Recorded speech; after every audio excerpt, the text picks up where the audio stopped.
If you like this podcast or the previous ones, please consider buying me a coffee at buymeacoffee.com/Frankied Pod. It just goes to help fund the software and the hosting.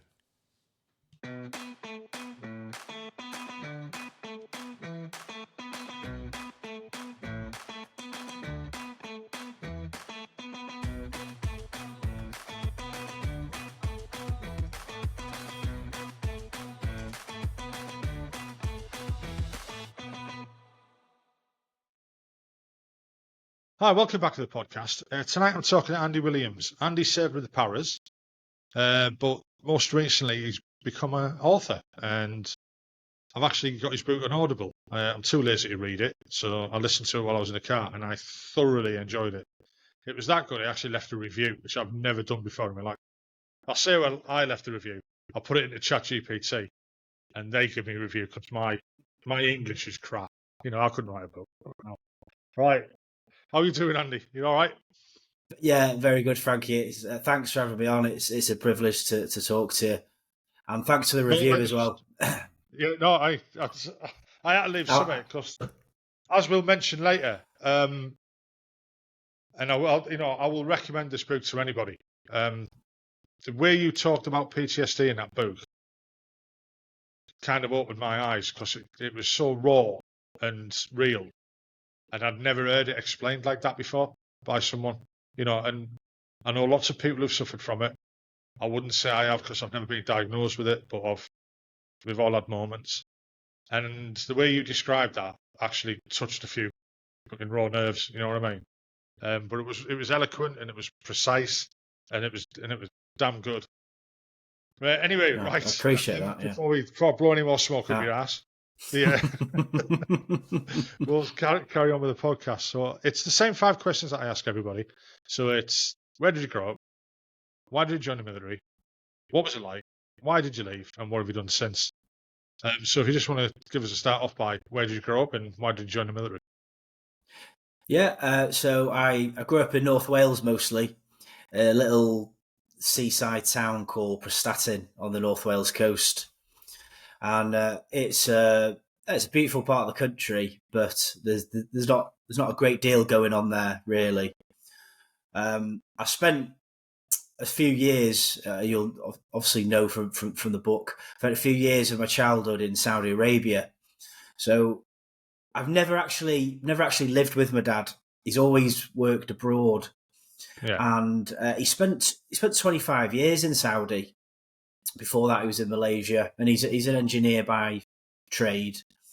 And coming from a small mining village in North Wales, all my grandparents were all down the pit. They were all miners, and I suppose that was his opportunity to get out of the village. Yeah. And that was really our relationship. I've never known anything other than for him to live abroad, and you know, I'm absolutely fine with that. So I'm the youngest of 3 siblings. There's quite a big gap between us, and my brother's 14 years older than me. 14 years. My sister's 12 years. So there is quite a big gap there. So I don't really have any memories of us living together when I was very young. But he left to join the Marines when he was 17, and I'm similar to me really. He wanted to get out of North Wales just to see the world and opportunities and join the military, like a lot of us do that join the military. Yeah. And so there was just me and my sister.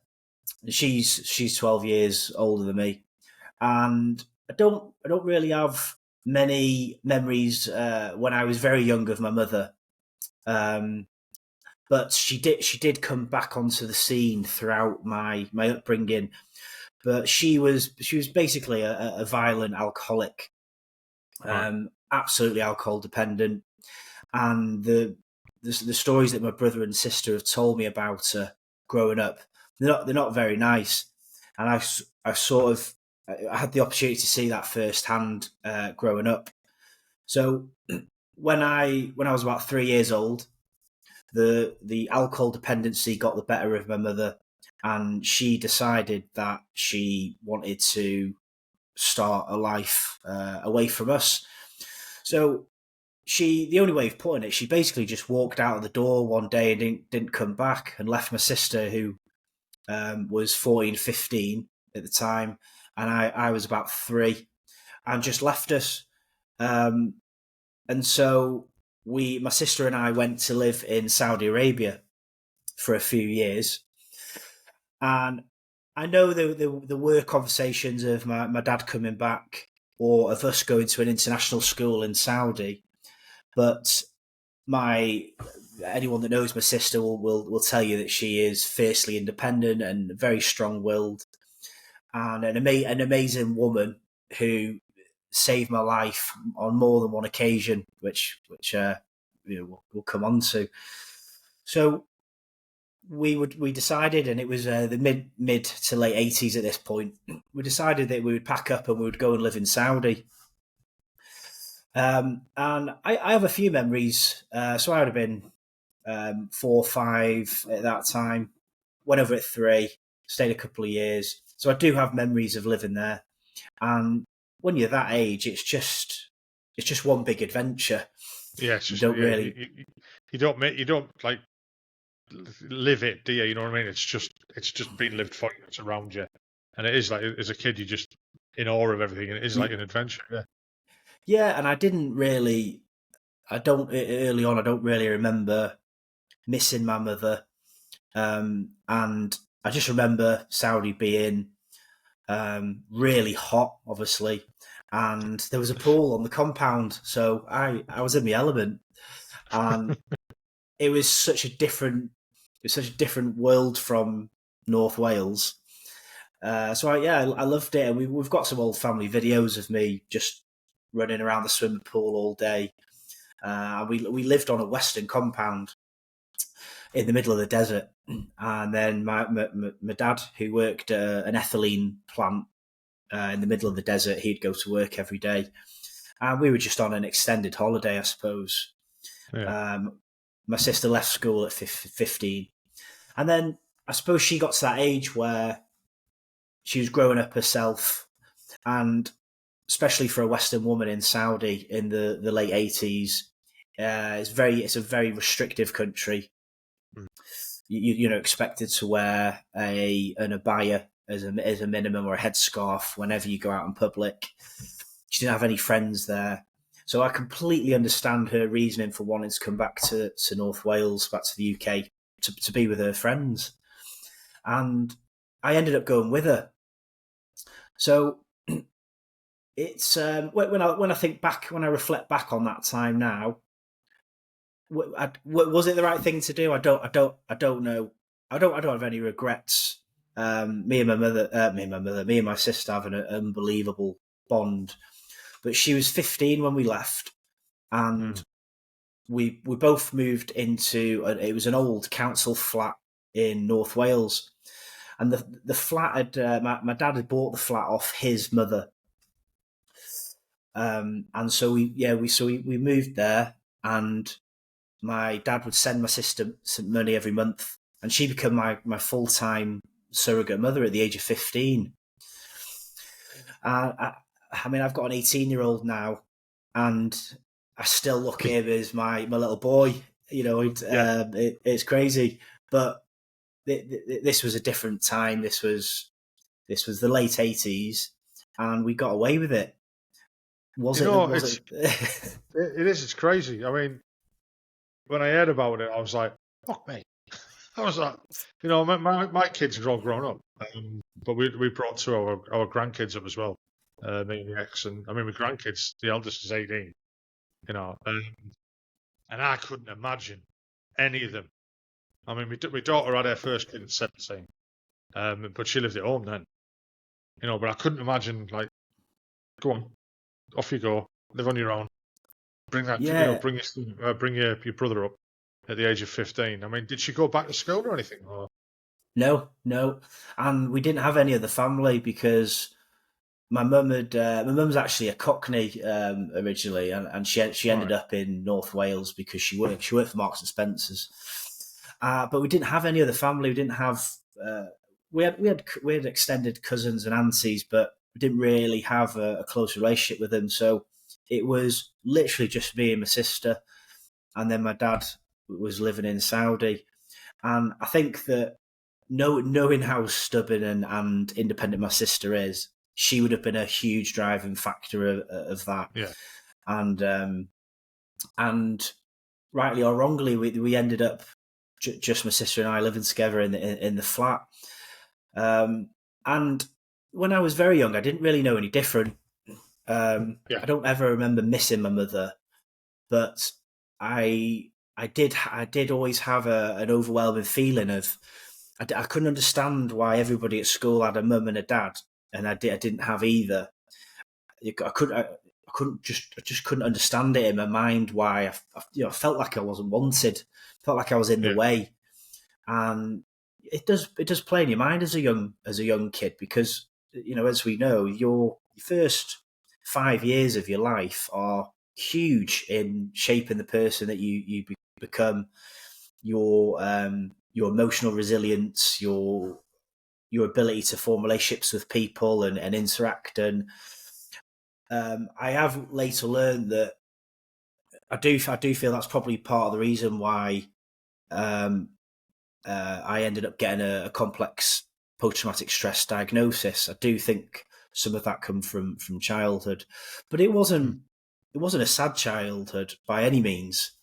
And you'll know yourself. The army is a melting pot of people from broken homes and rough neighbourhoods, and so it's no different to any other story really.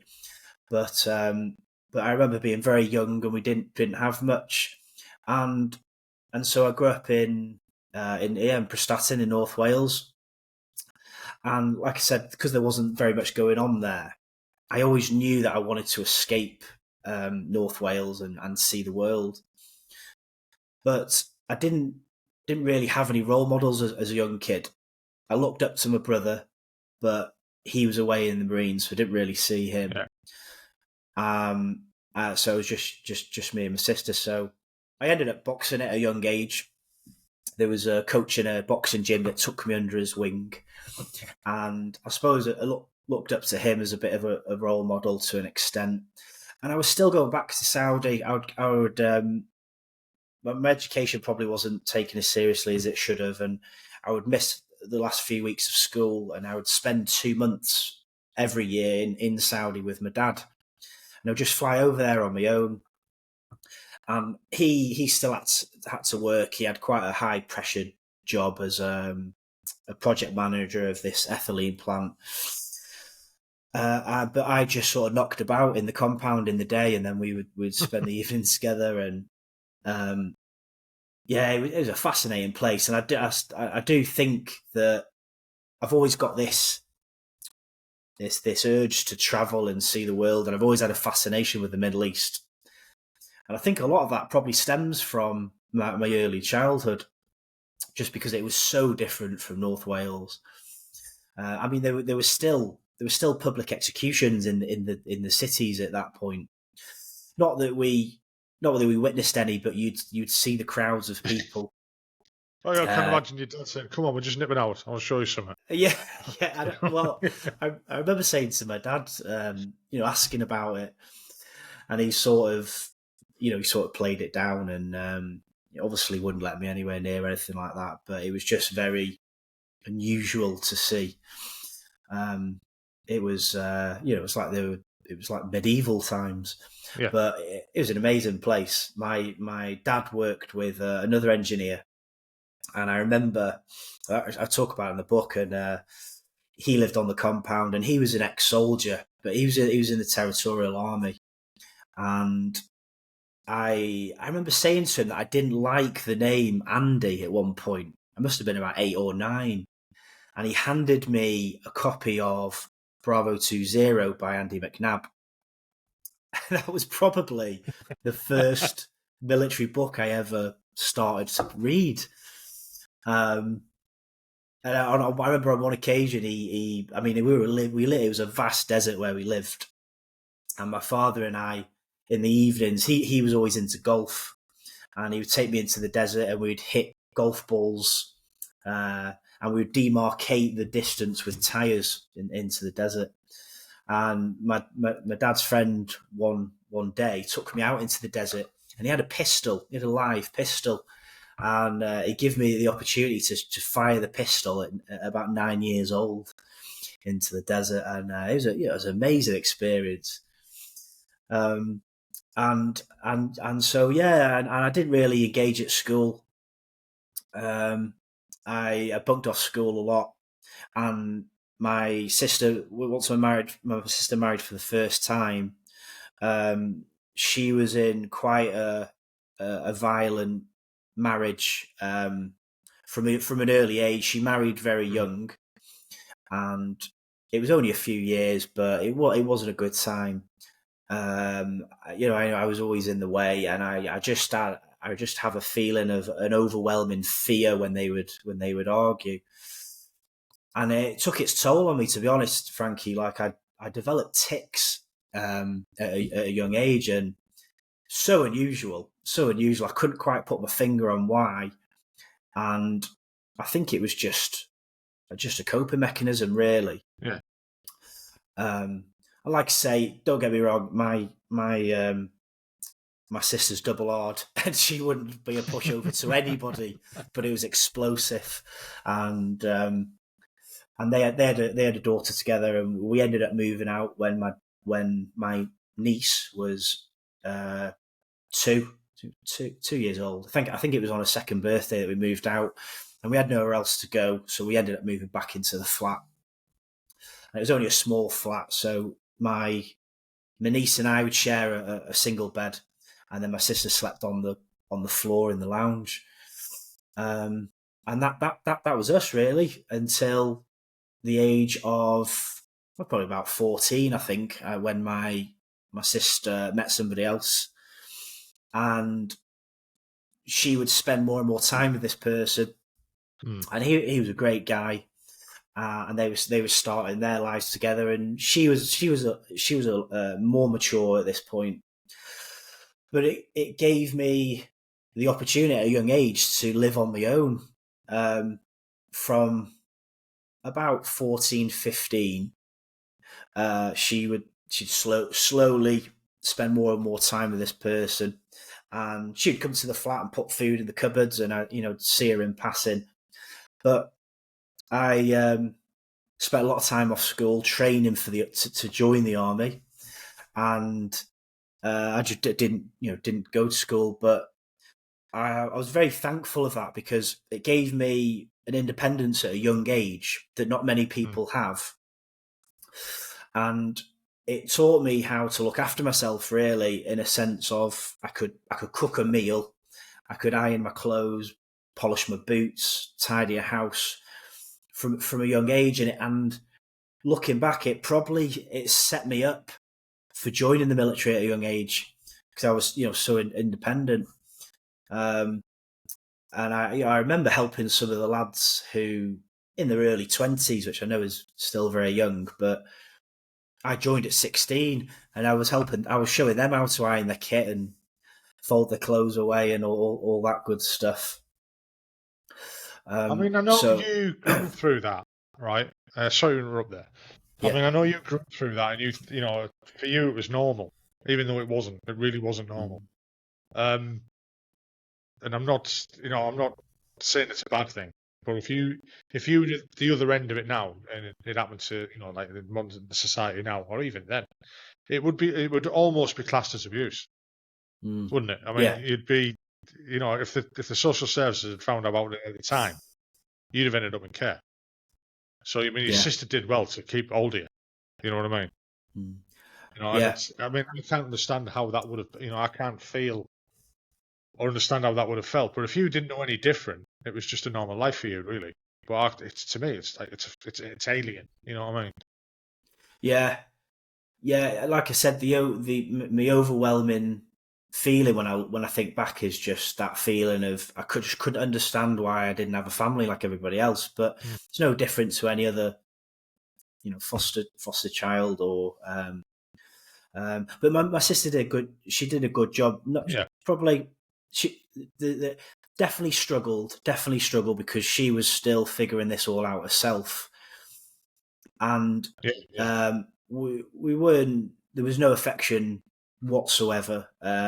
She was always my sister. Do you know what I mean? I didn't cuddle her or didn't tell her I loved her or anything like that. She was always my sister. But she was your mother. But she played that mother role, and she did the best that she could.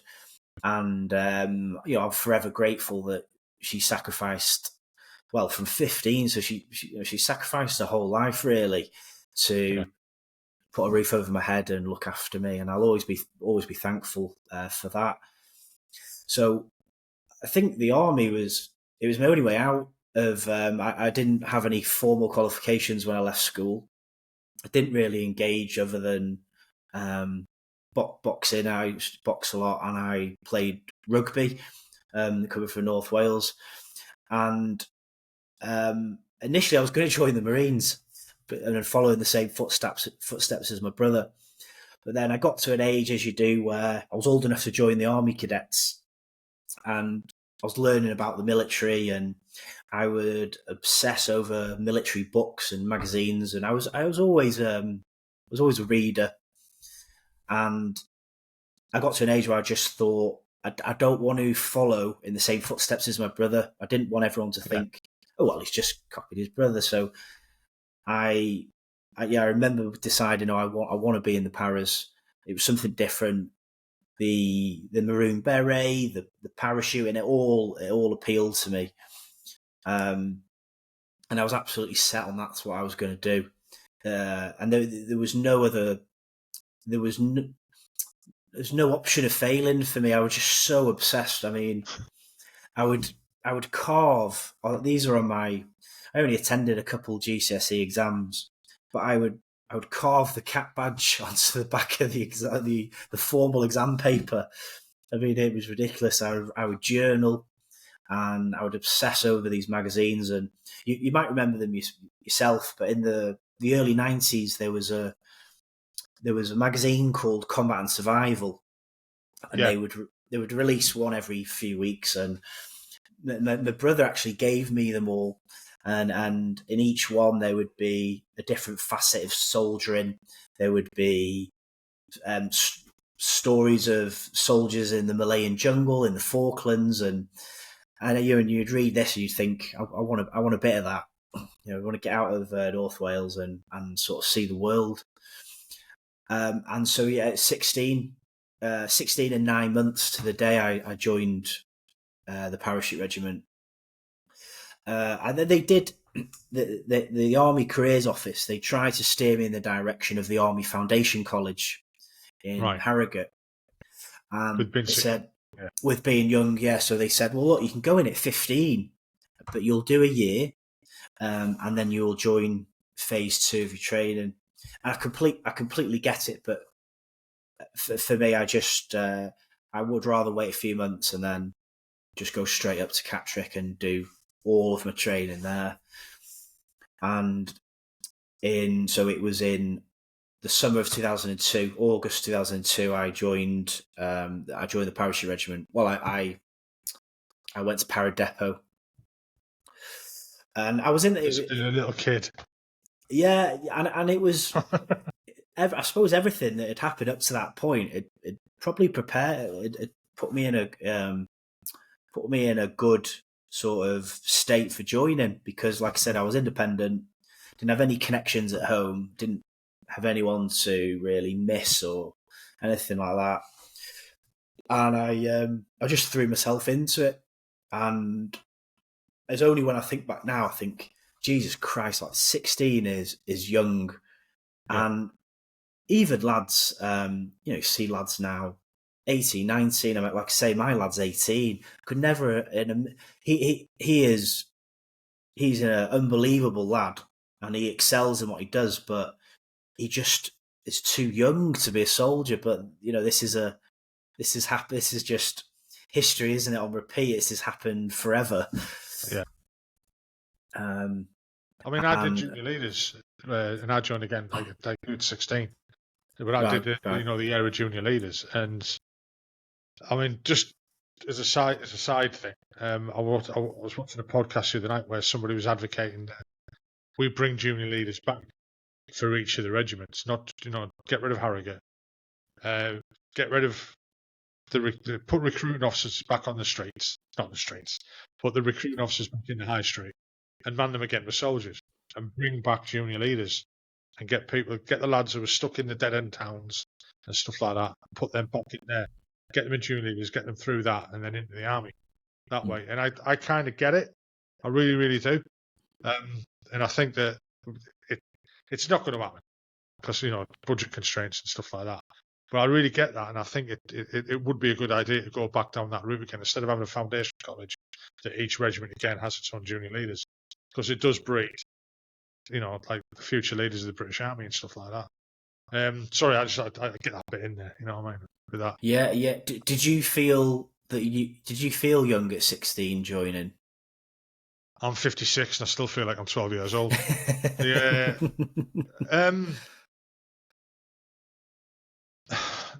Right, I had two brothers. I was kind of like you. I followed my brothers in the military. We didn't have a military family at all. My granddad was in the Second World War, and that was it. Nobody else. One of my brothers was in the signals. One was in the engineers, and like you, there was a big gap between me and them.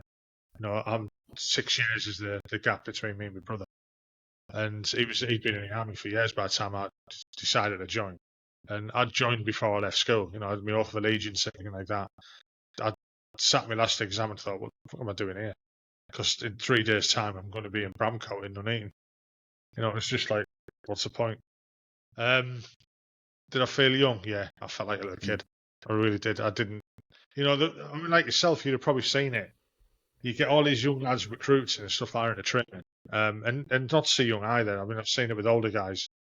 Who don't know how to shave, they don't know how to wash, they don't know how to wipe their ass because mummy did it. And I was one of them kids almost. I mean, I knew how to wipe my ass, I think. I still don't. I didn't shave. I didn't need to shave. They said, right, you've got to shave. Why? Even now, 56, I've got a bit of stubble. That's took me like 3 months to grow. That side of shit. But no, I was very, very immature, and I felt it, and I felt out of place. Even though I was surrounded by everybody else who was the same age. And I think a lot of us did as well. And it was the army that brought us, we changed. Within them first 6 weeks, we changed. We were different people at the end of our life. You're marching off the square type of thing. But yeah, I did. I feel, when I think back now, I felt a bit out of my depth, let's say, and I did feel young. But that's the way it was, and then it was the same for everybody else as well. But going into man service like you did, that must, no, because I'd have gone in at like 16 and there's guys over there who were 24. That's an old man to me. It must have been like that for you as well. Yeah. The oldest in the platoon was 28, and that was the cut off. I ended up fighting this guy in the milling during the peak company. So they put the youngest against the oldest. You say old, 28 is obviously not old, but when you're 16, that's a grown man. Isn't it? Yeah. And he's a grown man. He's fully formed. You're not. Yeah, and I just, it's probably to do when I think about it, it's probably to do with the stuff with my mum, and I always stubbornly wanted to be the best at anything I did. We went out on a run, I wanted to be the fastest, and everything I did it 100% that I could. Yeah. Just relentless kind of stubbornness and determination, and just obsessed with joining. There was no, I already suffered with really low self-worth with not having a family, and so I felt like I had something to prove that I deserve to be somebody. That was definitely a motivating factor thinking back, and I just threw myself into the training. I didn't go home on the weekends. I would either stay on the camp or I'd go to one of the other guys' hometowns across the UK. And as you know, Will, the training is 28 weeks, and it's progressive. I probably lost a little bit of fitness when I joined because I trained so hard to get in. Yeah. So a couple of friends and myself would bunk off school, and we would train in the sea in North Wales, and I would come up with these crazy fitness regimes where we would put rocks in a Bergen and we'd run up the mountain, or we would swim in the cold sea and then lift a telegraph pole above our heads or drag it along the beach. And yeah, it obviously stood me in good stead. And so the training is progressive, and luckily I was never injured. I mean, I was still growing, but I never suffered with any injuries. No real significant blisters, because as you'll know, there was a lot of good lads that probably should have passed out and they didn't, and it was just through injury, and they'll get back squadded and whatever. So I just took it all of a stride, really. The fitness, the learning, there's such a high retention of information that you've got to learn, starting from absolute scratch to becoming a soldier at the end.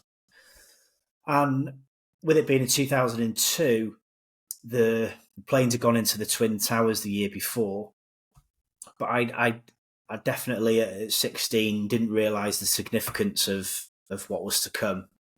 I remember coming home from school and seeing it on the telly and thinking, Jesus Christ, but from North Wales to New York at 16, I didn't have a my mind wasn't mature enough to fully grasp the consequences of what was going to happen. So it was probably a really good time to join the military. A really good time, because there were people, when I eventually got to battalion, there were sergeant majors there that had, through no fault of their own, had just done back-to-back tours of Northern Ireland for 20 years. If I know we had the Bosnia, Kosovo conflict, and I know the Paris did a bit in Sierra Leone, and there was a few other bits and bats, but some of the senior ranks there, they've just done back-to-back tours in Northern Ireland, which is a completely different and equally challenging side of warfare, but it's different to operating in the desert. And so it was a perfect time to join. And at the end of the 28 weeks, you do P company at the end of that for a week. And again, I was fit. One of the PTIs took a shine to me, really, and unfortunately he was later killed in Afghanistan. But there's a guy called Dan Shirley, absolute unbelievable bloke, just fit as anything, disciplined, really good bloke, a really good instructor, actually, because as we know, a lot of the instructors will just it's just about thrashing you. Yeah. He'd actually encourage you and bring you on, develop you. And so I passed P company, and then you then go on to do your final exercise in Otterburn, up right up on the border there up north. you'll know it well. Yeah. And it was January at the time. It was absolutely horrendous. Just snowing sideways, and it's a 5-day exercise, 5 or 6 day exercise of digging trenches and just digging into icy water. Just absolutely horrendous. I actually found Dynamite Mole harder than P Company, because you don't sleep for the first 3 days. You just dig day, night, and if you don't look after yourself, your body will shut down. It's a real test of character. And so I passed out, and at the end of training, my dad had retired at this point, and he come to my pass out parade in Catterick. My sister came, my best mate from school, and it was a really heartwarming moment of feeling like I've made something of myself here. I think we started with 52, less than 20, probably about 16 originals passed out. And it's the course is tough. It's designed to be tough for a reason, especially with the way of the world at that point. The battalions were just gearing up to invade Iraq for the Second Gulf War, and so I joined three para, and I was only 17 at the time, so. Unfortunately, I missed out on that first Iraq deployment because they just wouldn't let me deploy at 17. I was held back on rear guard, and we saw the battalion go out. And with the lads with me, as they were turning 18, they were sent out the next day or the next couple of days to the desert. And unfortunately for me, because you're at that age, you've just done all that training, you're chomping at the bit to get out there with the lads. It just didn't happen for me, unfortunately, just because I was too young. But I got a chance to go out on a later deployment, so I got to sort of scratch that itch. And then I spent a long time there once I'd left the military as well. So enjoyed. Did you find, just to interrupt again? Did you find that while you were going through training that? Did you kind of form a relationship with the army where it started becoming your family? Yeah, absolutely. The corporals, the screws there, whatever you want to call them. You look up to them. They've such a presence at a young. You're so impressionable at a young age. They have such a presence. It's everything that you're aspiring to be, and that's them there coaching you. And I think, especially for anybody without a father figure or a role model in their life, you idolise them to a point. You look at how they conduct themselves, how they carry themselves, how they look after their kit. It definitely made an impression on me at a young age. And when I think back now, they were probably only in the mid-20s, although they felt, they seemed like grown men compared to now. So yeah, I definitely looked up to them, and we had such a wide variety of recruits in our platoon because as you know, the Paras is a melting pot from all across the UK and the Commonwealth.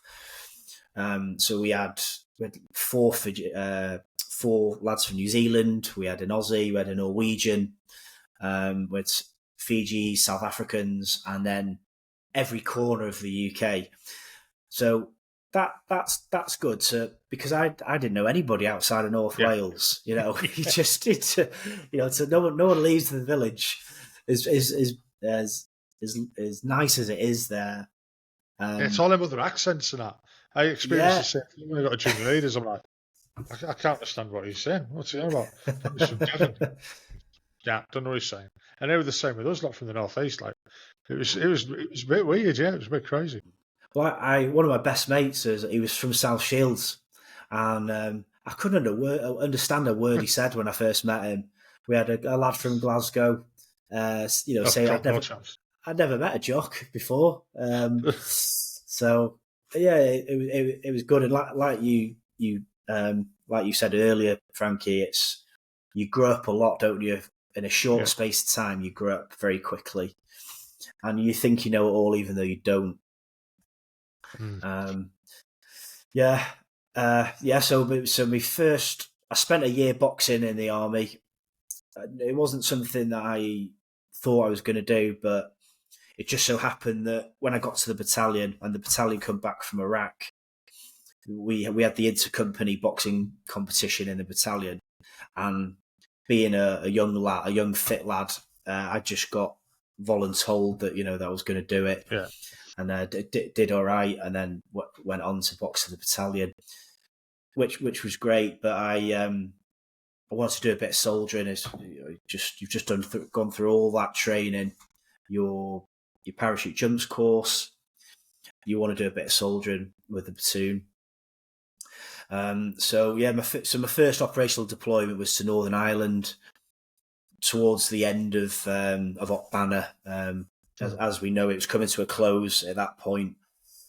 And so there wasn't the risk that there was a decade or two earlier, but there was still a very real risk on the ground, and it was obviously a new experience to operate somewhere where it was dangerous.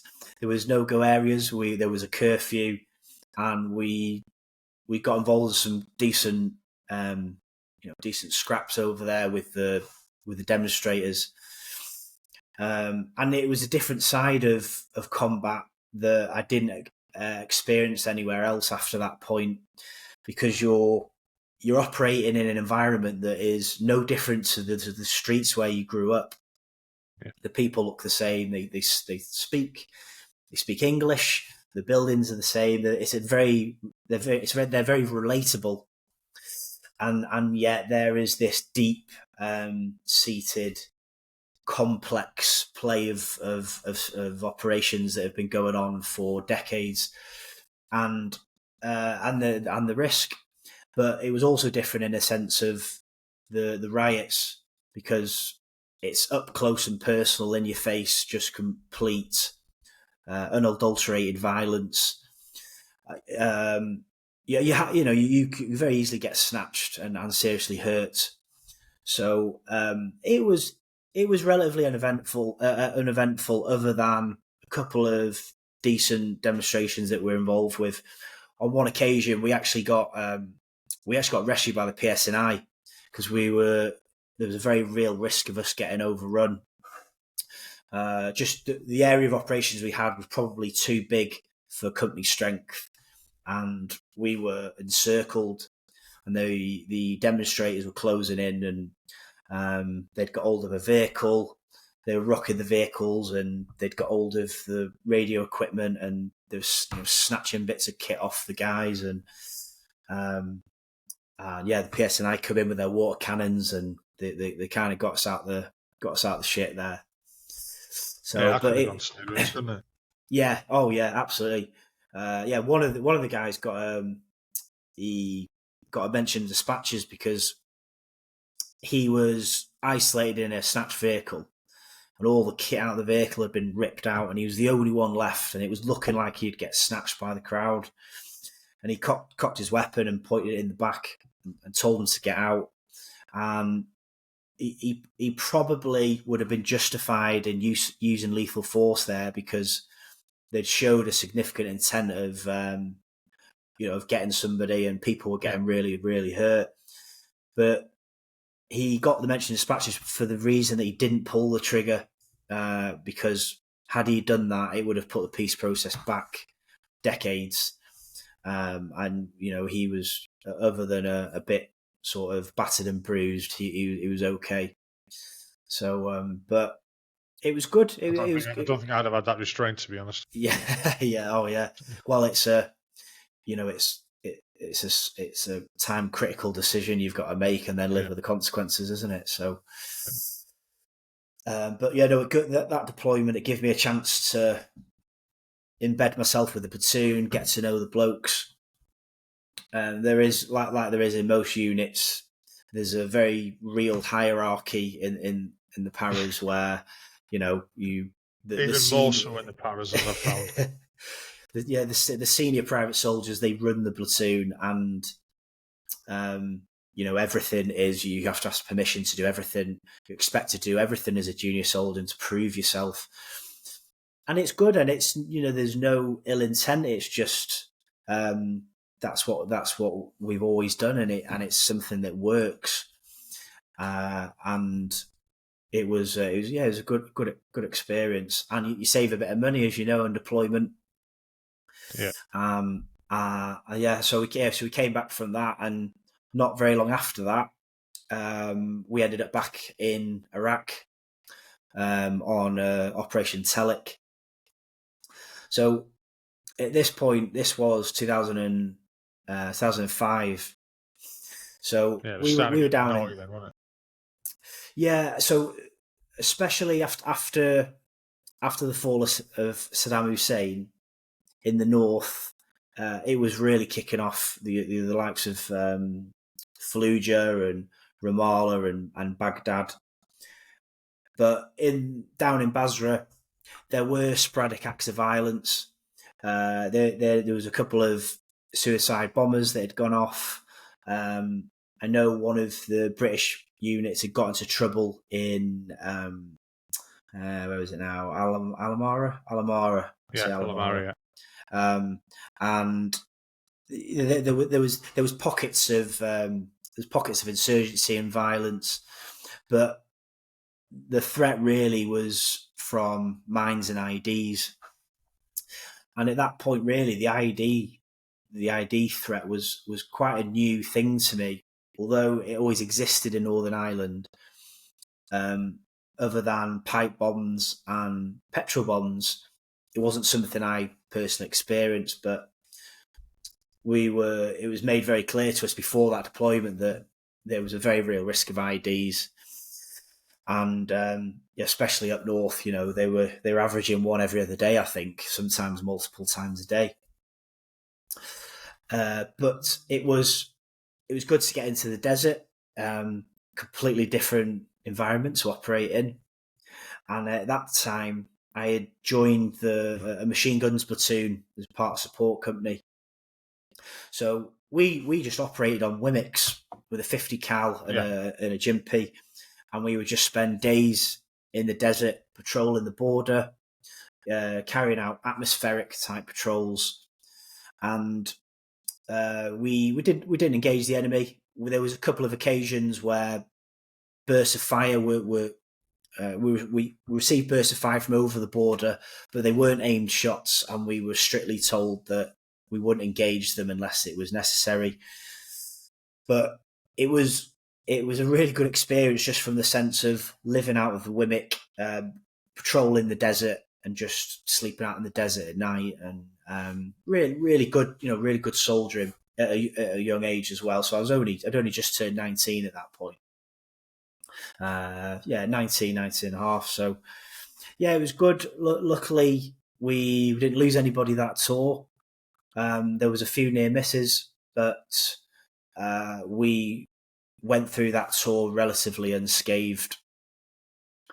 And at that point, I'd met at a young age. I'd met a local girl from the garrison town, and it probably wasn't the right decision. But we decided that when I got back from Iraq, we were gonna get onto the pad to stay and get married. And it's far too young looking back, but when you're that age, you think you know everything, don't you? Yeah. And so block anyway. And that, and do you know what, Frankie? I missed the block. I missed being in the block with the blokes, and I quite often would spend weekends there because you're not you miss out when everything goes on. yeah, that's it. And so that was 2005, and then we started hearing about a possible deployment to Afghanistan, and I think the battalion felt a little bit disappointed with the original Iraq deployment, the invasion in 2003, because not a great deal happened for the battalion. There was a lot of hurry up and wait, and the battalion, the regiment being how it is, they were very eager to get stuck into some fighting, and it didn't happen for them. So the Afghans started coming on the radar, and we thought it wouldn't really amount to anything. We thought that it would be another Iraq type deployment. We were aware that Helmand, where we were going to go into, was lawless essentially, but the British Army had never seen anything on that scale for a long time, so we didn't really, just paid lip service to it really. And we started the beat up training. We spent a couple of months in Oman training, where it replicated the same terrain and environment of the Afghan mountains. That was a brilliant experience, brilliant experience over there. And so the advance party went out in, I think it was the March of 2006, and just before the main battalion went, I broke my hand. I was a young lad, got into a bit of trouble downtown. Alcohol, alcohol played a big part, and I broke my hand. So I didn't deploy with the main body, which I was absolutely gutted about. I had two fractures in my hand. My hand was in a cast, and so they went out in the April, and then all throughout May and the beginning of June, I started seeing articles in the paper about the fighting that was going on there.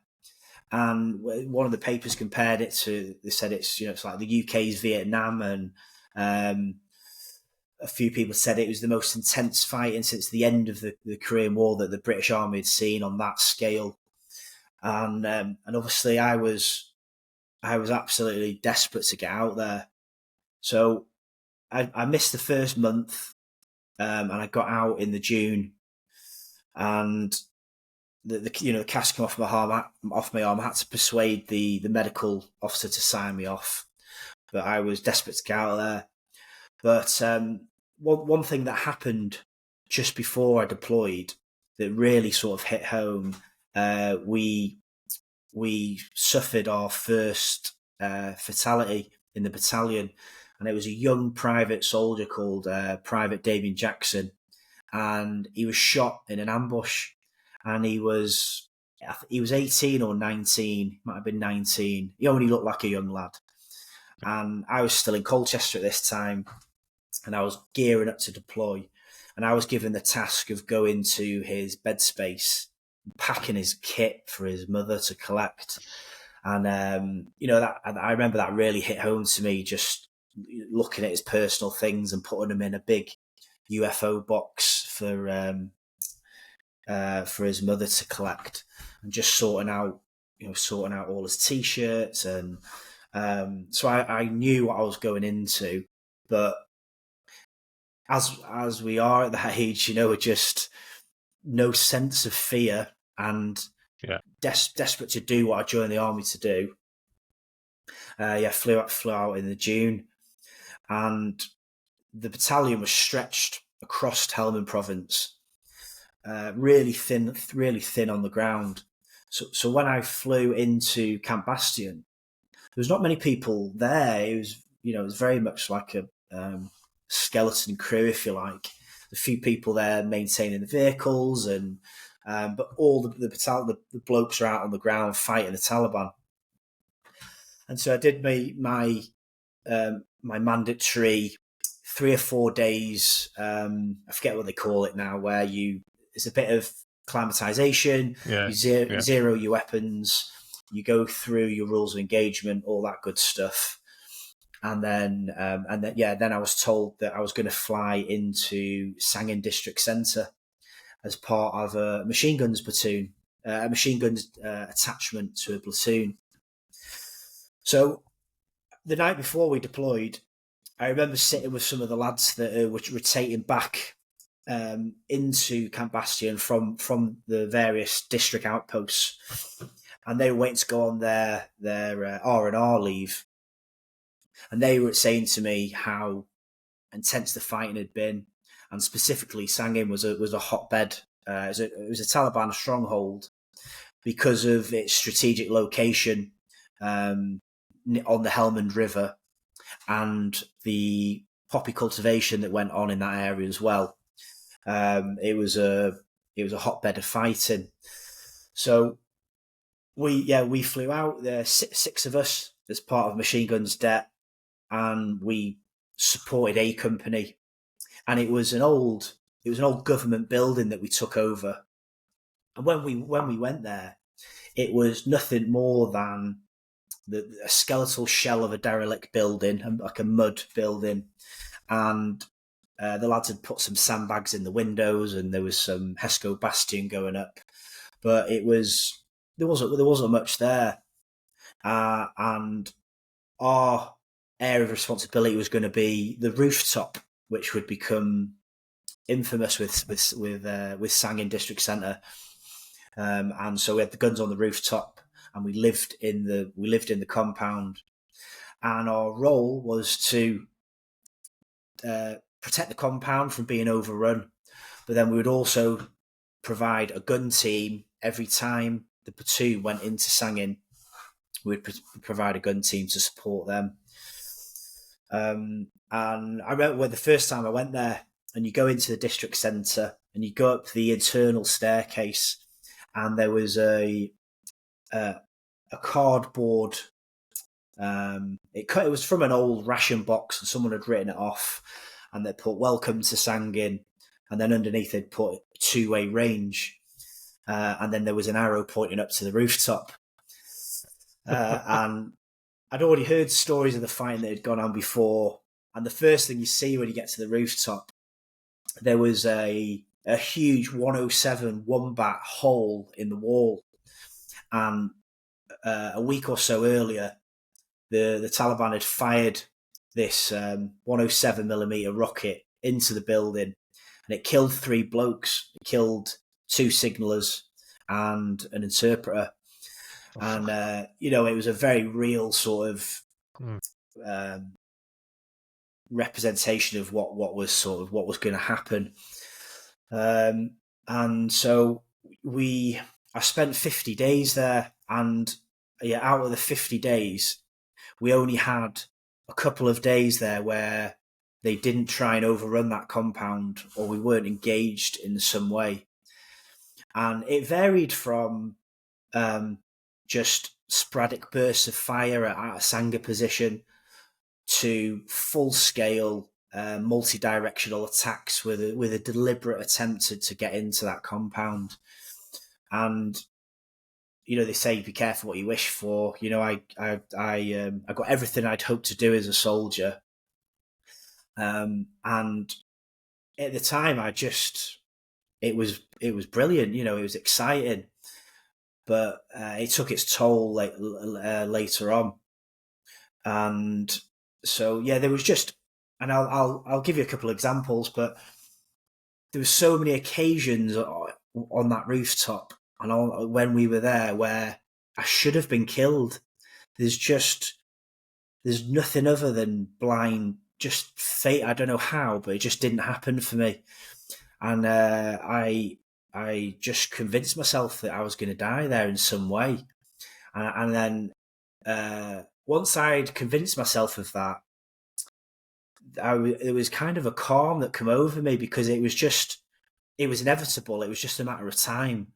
And so I just came to accept it.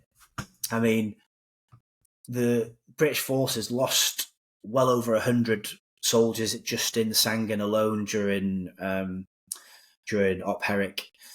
And I mean, we lost from 3 para 33 alone.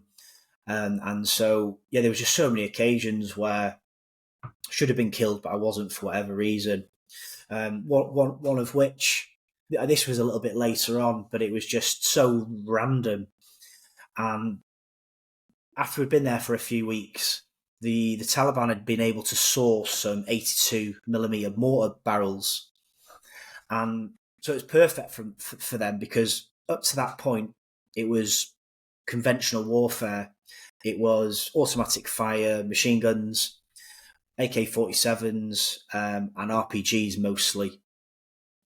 And that was okay. I could deal with that because it's loud, it's kinetic, it's chaos, but you know what you're doing. You're looking at a firing point, and you close it. You tell where it's coming from. Yeah, you just there's a real threat there, and you can deal with it. But the mortars would hard, because it's just pure luck. There's no soldiering involved whatsoever. It's not like in a firefight where you've not maintained your weapon, or you don't take decent cover or whatever. It's just pure luck. And the second side of that was just the silence before it, the complete, deathly silence, followed by absolute carnage and screaming, and they'd already been quite accurate with the mortars. A Royal Irish soldier who was part of the he was a Fijian lad in the Royal Irish, and they were supporting us as well. So he'd been killed. Not long before that, another young lad had been killed by a sniper. The casualty toll was mounting up. The very first day I landed, a good friend of mine was shot for his leg, shattered his femur. On the same contact, another mate of mine was shot through his shoulder. So there's a very real threat. When they got the mortars, it was completely different. And what would happen is we would get intelligence via the radio, and we would listen into the frequency of the Taliban, and would listen into their conversations. And they knew how we would respond. So they would say, "We're going to fire the long barrels." And they knew that meant we would stand to. They knew how we operated because they were watching us all the time. And so we'd normally get some sort of intelligence they're going to fire the barrels. And so our SOPs are, we man the guns, we stand to, we observe the area, and we look for firing points, because normally not after a mortar attack or a rocket attack, it'd be followed by an assault on the compound. And on this one occasion, they'd fired a couple of bombs that had landed short, and my friend and I, Nick, we're in a Sangha position, manning the gun, and we're looking out to the bazaar for a firing position, and it's going dark, so can't really see the figures, but we can see the muzzle flashes of the weapon normally. And we're chatting away, and then all of a sudden we hear a thud, and the sandbag that's directly in front of my face, 2 feet in front of my face, it slopes from the first floor, it falls to the ground. And Nick and I look at each other, we put heads through the window, and there's an 82mm mortar bomb still intact, and it's smoking on the ground, and it actually hit the sandbag that was in front of my face, but for whatever reason it just didn't detonate that day. Just, they were very accurate and they were very effective, but for whatever reason it just didn't detonate that day. And as you do, we laughed about it, and we had a fag. We had a smoke, and we just sort of laughed it off. But had it gone off, it would have, it would have killed everybody. Now, would you? Yeah. A really good friend of mine.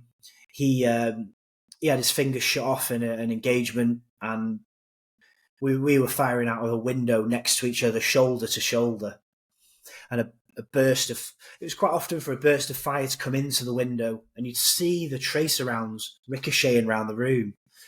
And previous to that, an RPG had hit a Sangha position, and we thought it'd killed a good friend of mine called Stotty, but he was just buried in sandbags. It hit quite low, detonated, and he was all right. Perforated his eardrum, and then in that same engagement, burst of fire came in through the window, and it peppered the sandbags. A few of it came into the window, and one of the rounds took my friend's finger off, and the rounds had passed the front of my face, took his index finger off, which it's not a significant injury, but fucking annoying, though. It was close. Yeah, it was close enough. It was close enough.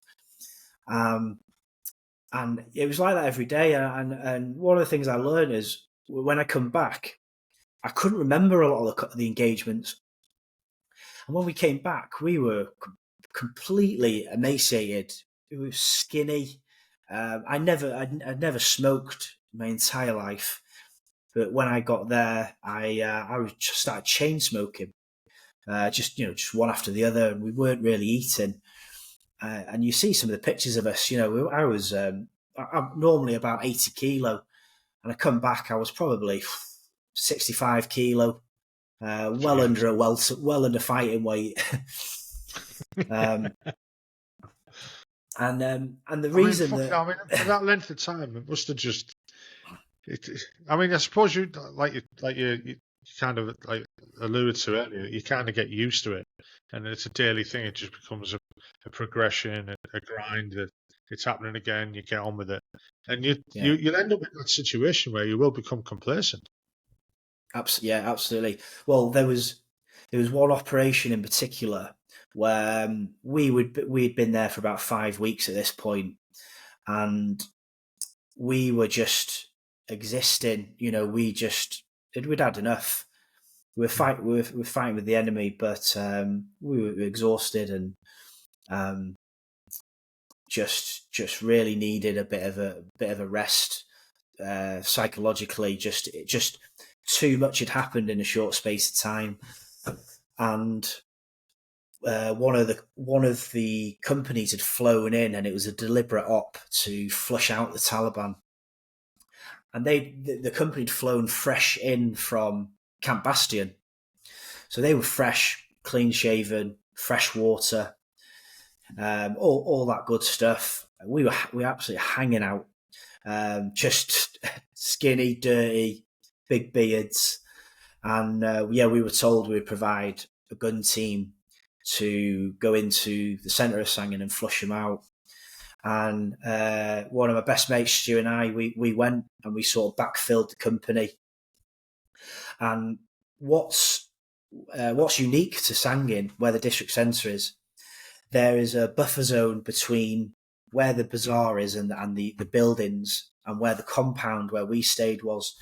So the second you leave the compound gate, you're a sitting duck. It's just a flat plain of desert, like a desert wadi, if you like.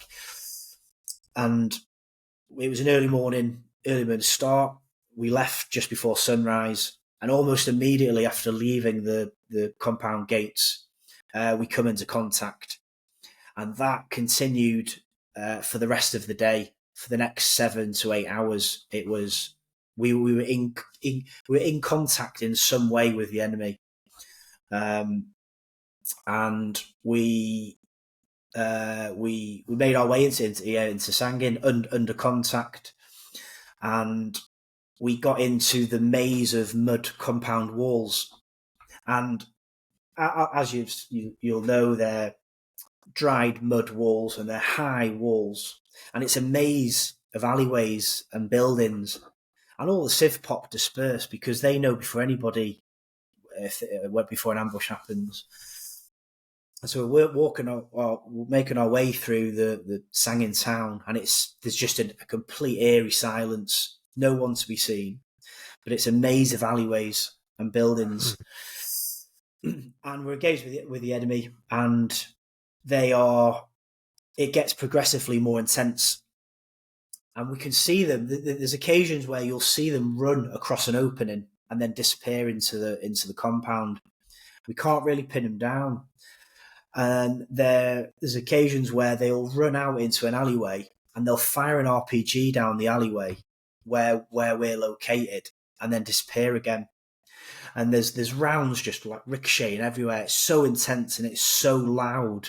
You just there's just times where you physically just can't take any more. It's like a sensory overload of noise and stimulus.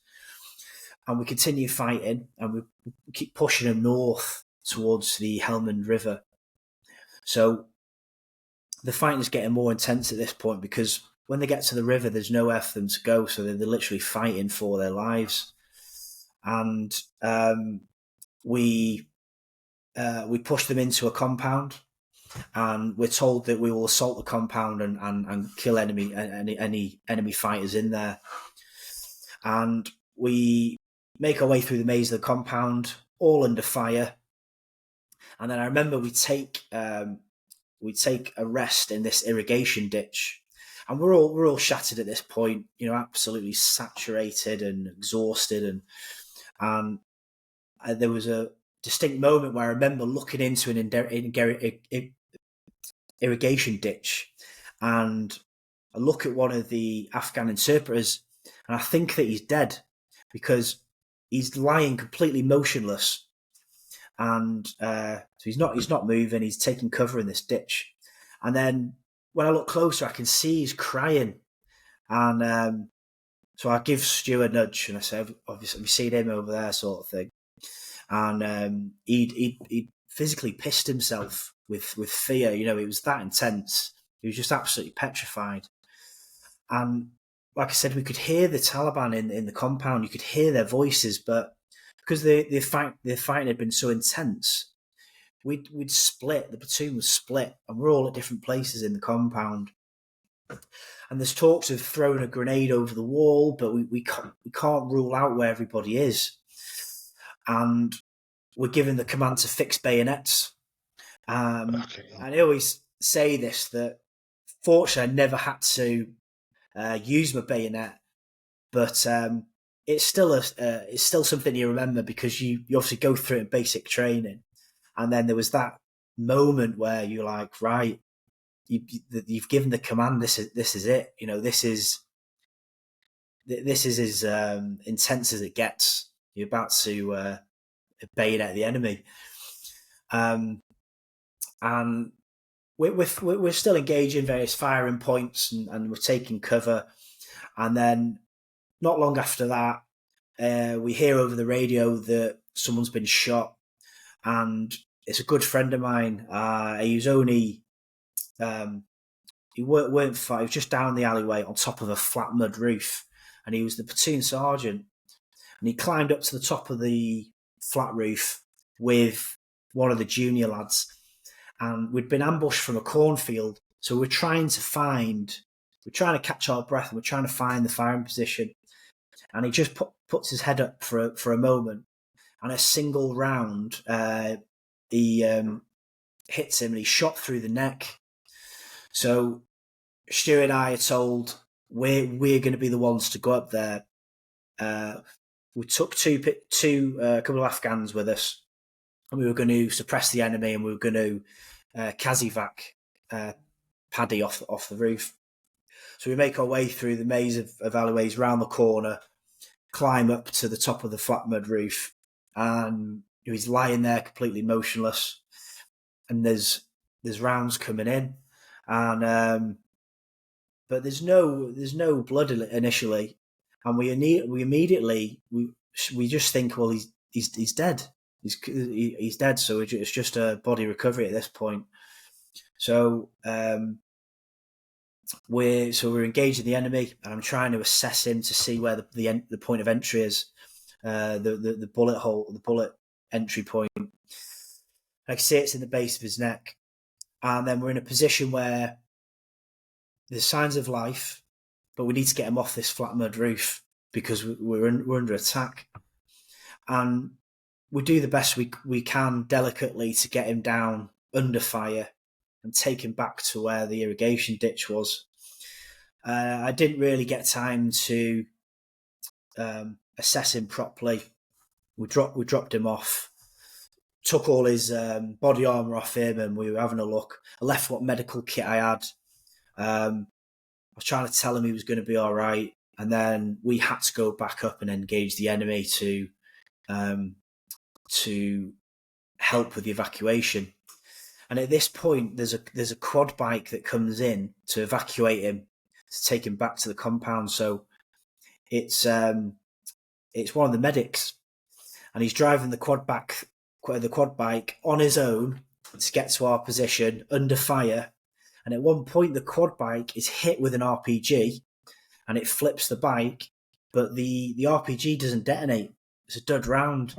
So gets back on the quad. It's just complete and utter carnage, and evacuates him.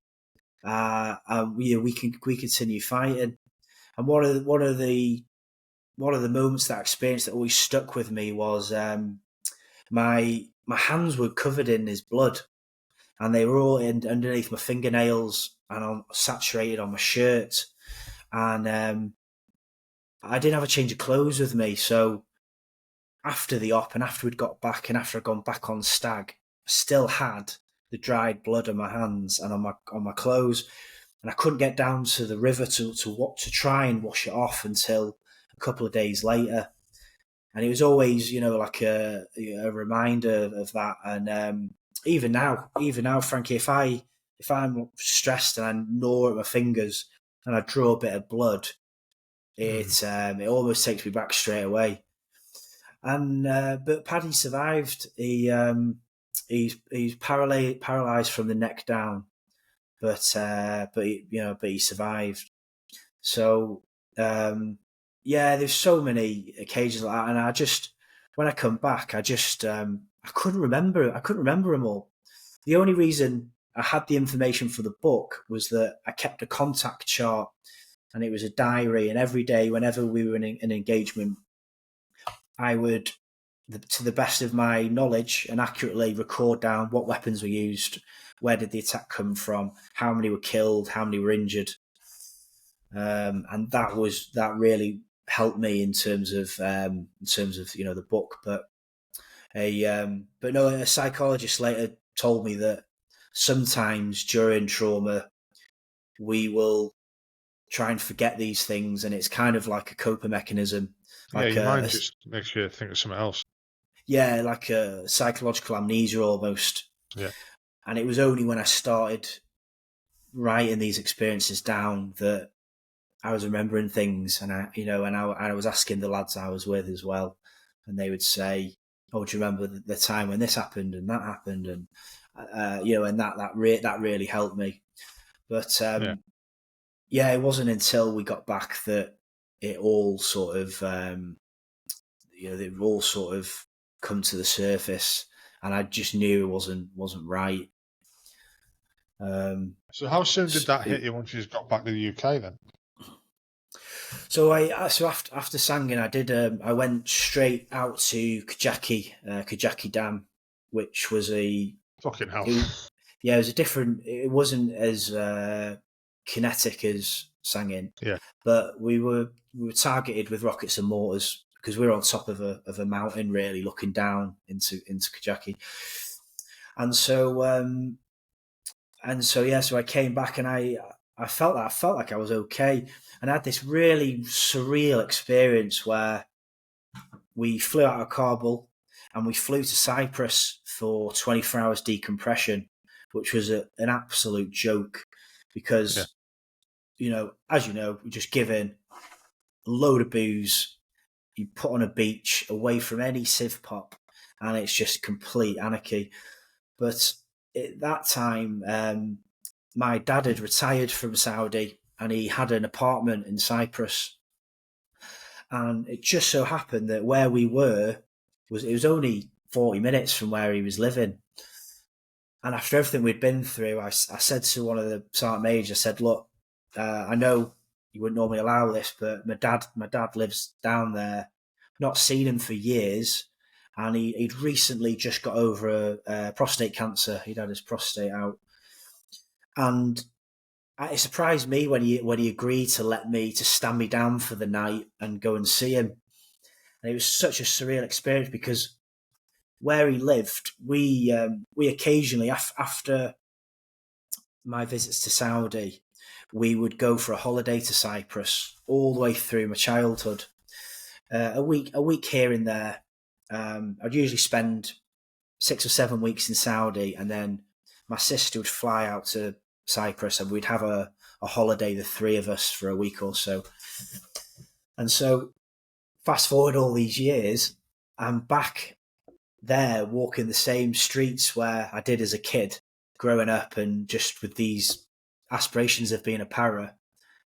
It was almost like I was in a dream. Yeah, it didn't feel real. And all these years later, I'm back there, and I remember thinking, as a kid, I was just so desperate to join the military, and then I'm back there, just having survived what we went through on that rooftop, and I didn't tell my dad I was visiting. I just knocked on the door, and I had. It sounds a bit perverse, this, but I had some Gulf World War One desert shorts on. Well, they were trousers that had been made into shorts, and they're actually from a dead Taliban fighter, and they were in a clothes store. And I saw them, and I thought they look pretty. They look pretty like Ali. Then they look pretty cool. So took them and made them into shorts. I had them on, and an old ripped t-shirt, and I still had a beard, and I was smoking heavily. My hair, although I've got no hair now, I had long hair then. And he answered the door. He barely recognised me, and it was just such a surreal experience. I don't even remember the evening. I don't remember what we spoke about. And so we came back, and my ex-wife was pregnant at the time for that whole deployment. So I came back, and it was about 2 weeks until her due date. And so I didn't really get a chance to process everything that was going on because I was going to be a dad. And then a sequence of events happened, really, that all led to me eventually getting medically discharged out of the military. And I was diagnosed with skin cancer, and it was something or nothing. But I'd spent a lot of time in Saudi as a kid, and I'm really fair.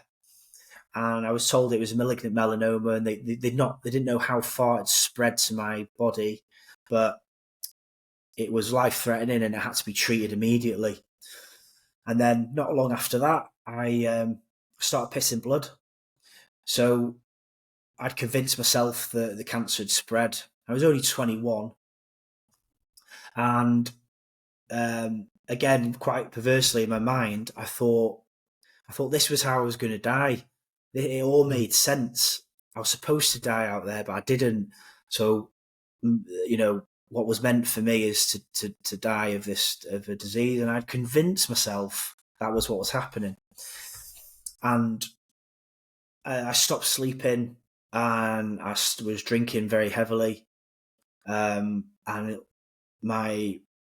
was waiting for surgery the next week for my skin cancer, and the blood in my urine was being investigated.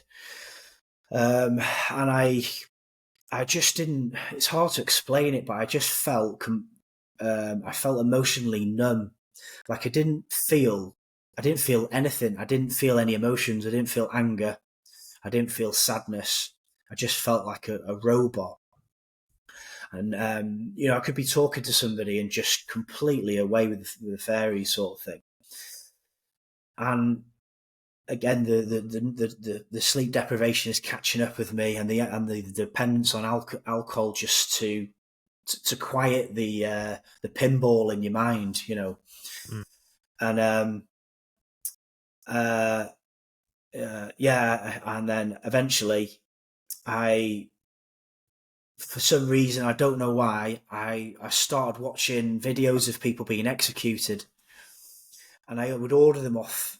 I'd order them off the internet, and they would be delivered in a video. And my intention was to watch them, and I was hoping that I would feel something.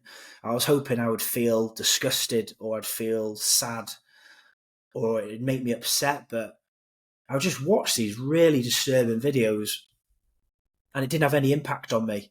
It was the same as going out to buy a pint of milk from the shop. It just had no feeling. It was like I was... You were numb to it all, yeah. I was emotionally dead inside. Yeah. Emotionally dead. And so it was only going to go one way. And when I think back, so basically one evening, it all came to a head with a failed suicide attempt. And what happened was, one evening, we had friends over, my wife and I, and we were drinking, and we were talking, and I'm not really engaging with anybody at this point. It's just noise to me. I'm completely numb, and I'm just drinking. And we've all had a few, and I start play fighting with my sister-in-law in the kitchen. And we're laughing, we're joking. So we'd all had a few. And then we start sparring, well, we're not sparring. I'm holding my hands up, and she's jabbing me and throwing punches, and I'm weaving and blocking them, and it's all in good faith. We're all having a good time, and then she just randomly catches me with a punch on the side of the head, and it's knuckles, bone to bone, and it stings. And then that was the stimulus. It was the sting. It was the first thing I'd felt in months, and it was pain. And that was what triggered it. It was that feeling of pain, and then it was almost like a switch, just a switch like that, and then all months of emotion just came out of me in the kitchen, and I just, with two clenched fists, started punching myself in my face as hard as I could, harder and harder, and I'm crying. I'm just crying uncontrollably, and I've not cried in years, and I'm hurting my face. I've cut my lip and I'm bleeding, and they're just watching me at this point. I'm just in absolute rage, and then at some point, my brother-in-law jumps up and he tries to stop me from hurting myself. So he runs across the kitchen and he throws his arms around me like a bear hug to stop me from hitting myself. And we fall against the kitchen top, off balance. And just as that happens, just randomly, I look up and I see the handle of a large kitchen knife. And without any thought whatsoever, I managed to pull it from the holder, and I just start slicing at my wrists in front of everybody. And he lets go of me, and I've just stood there in the kitchen on my own, and there's blood on the floor, and I'm bloodied and bruised, and there's blood everywhere, and I'm just an absolute mess. And they're absolutely petrified, and it's understandable. And that was really the catalyst to me getting help. And I just knew that I wasn't right. And so basically I ended up seeing a psychologist through the military, and he was brilliant. He really was. And I went through a course of medication to help me sleep and to just calm me. And he got me to write down all my experiences, all the way, some from childhood, mostly from Afghan. And it helped a lot. It helped me digest them and process them. And so, we decided that the best course of action was for my mental health was for me to leave the military at that point. So are we right for time, Frankie? That? I don't. Yeah. Do you know? I didn't want to do anything other than be a soldier. That was all I ever wanted to be. But at that point, I didn't even know whether I wanted to be alive. And so I knew it was the best thing for me to do, because there was already talk of the battalion going back to Afghanistan the following year, and they did in 2008. And it wasn't all to do with Afghanistan. I do think, stuff from childhood came up, and I was always fascinated why did it affect me like it did, and not other people who had similar, if not worse, experiences. So I had two theories. One of them being that it affected more people than I ever realised, and I now know that to be true. But I didn't at the time. And it can manifest itself quite later on in life. And there was a famous study done with Vietnam veterans, and they looked at Vietnam veterans, and there was a correlation with some of the soldiers that had PTSD and some form of childhood trauma. And there's a positive correlation there. So I definitely believe that's something to do with it. So I was given the diagnosis of complex PTSD, and I was still being investigated for pissing blood. The cancer at this point, I had 2 surgeries. They took a section out of my clavicle, sent it away. I had a second surgery, and fortunately I didn't have to have chemotherapy. But I was to be monitored for years after that, and I was at high risk, And it was the right thing to do to leave the military, I think, and it did help me significantly. But it doesn't. The symptoms subsided, but like with any mental health problem, it doesn't go away for me. I have bad days now, not to the extent that I did, like we all do, but I know what my triggers are and I know how to handle them. And it doesn't affect me in my day-to-day life mostly. Other than bonfire night is the worst time of the year for me, so I just tend to lock myself away. Yeah, I can imagine. I mean, you're right about like I think it is. You're right. It does affect a lot more people than we care to admit. I mean, my own personal experiences have caused issues with myself, but that's more down to personal issues afterwards. But it was also when I ended up getting counselling and talking to the counsellor, I was talking about things that had happened years before, but military-wise, which I didn't think it had affected me. And you're right, doesn't it? A lot of people till long after, it takes the slightest thing to bring other things bubbling up. With me, it was putting everything in a box, in a box, in a box, in a box. And all of a sudden, the box exploded. It was, the box wasn't big enough any longer. And the way I have learned to deal with it is to shout at myself. Of all things, look in the mirror, look in the rearview mirror, and tell myself to stop being a cunt. And it kind of works for me.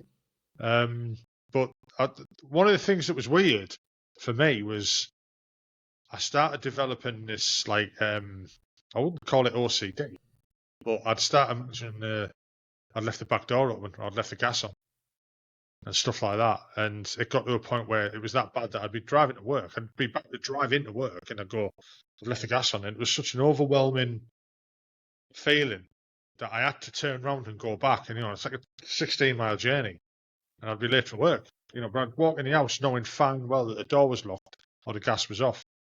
And the way I had that explained to me, I kind of like, me and the counsellor kind of come to the same conclusion. I said, basically, that's my mind. I'm about to think of something bad that's going to upset me. And this bit of my mind's going, no, you're not. You've left the gas on. It takes your mind away from whatever you're going to think about. Your mind can be a fucking horrible thing, or it can be a good tool. It kind of tries to heal itself.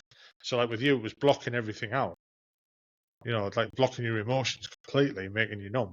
But all of a sudden, like that box has got full again. It's you thumping yourself or whatever. It's brought everything out, type of thing. It's your mind's a wonderful thing, but it's a fucking dangerous thing as well.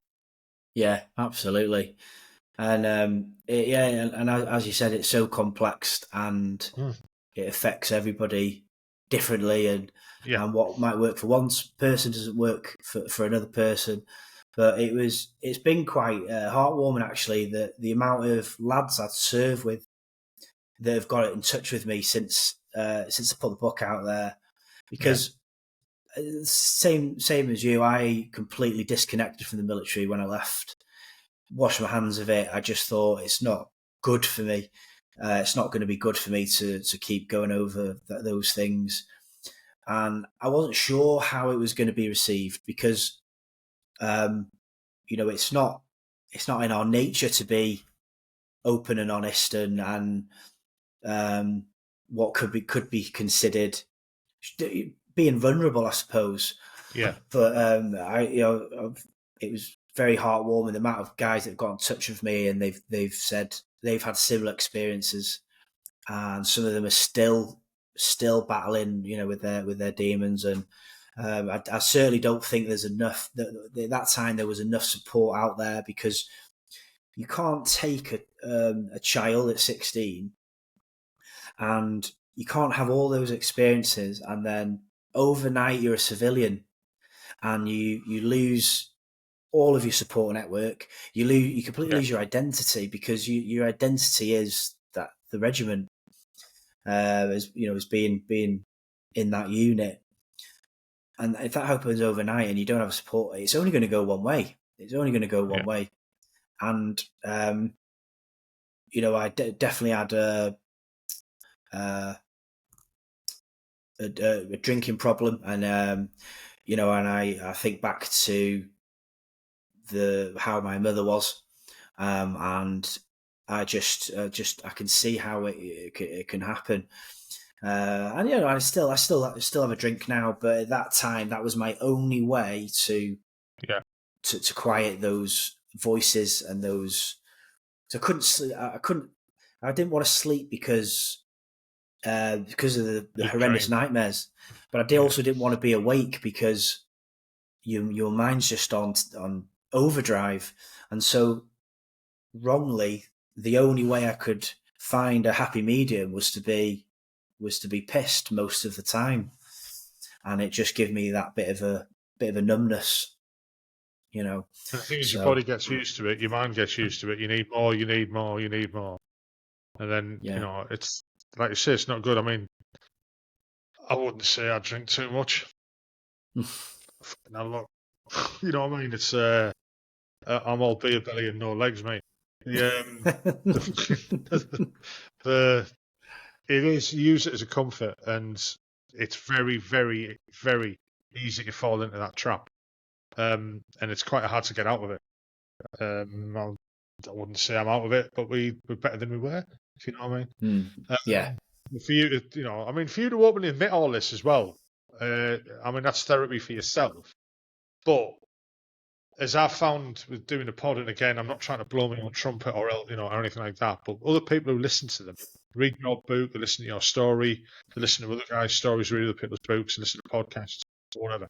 They not only can they relate to it, but they know they're not alone. The other guys have gone through this, and it is okay to, the old saying, and it's a bit of a cliche, it's okay not to be okay.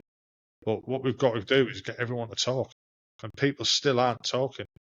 I didn't for years. I didn't talk to anyone about it. I kind of almost ended up a recluse where I'd go to work, I'd go shopping, I wouldn't do nothing else. I'd just sit in a room in the house. The family was around me. They might as well have not been there.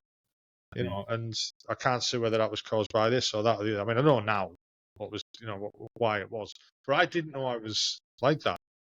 I just thought I was being normal. I didn't want to do that, but I didn't know why I didn't want to do that, and I didn't want to find out why I didn't want to do that. So I suppose I kind of knew there was something wrong then, but I didn't want to know. So I kind of just bottled it up. So I was, once you'd left, the question I've got there is, how did the army treat you then, or was it just wash the hands of you? So once it was decided that I was going to be discharged from the military, so I had 6 months of treatment with a psychologist, and it helped. It helped massively. And once I knew I was going to be leaving, my mindset shifted there towards recovery and what I was going to do with the rest of my life, because I was still only 23 at the time, so still very young. And so I started applying for jobs, and I was still being investigated for the blood in my urine. They diagnosed it with a rare kidney disease, and I had a couple of biopsies, and they said there was no known cause for the kidney disease, but it's incurable, and eventually my kidneys will fail, but it's just they don't know when. They said sometimes it can take 30 years, sometimes it can take a couple of months.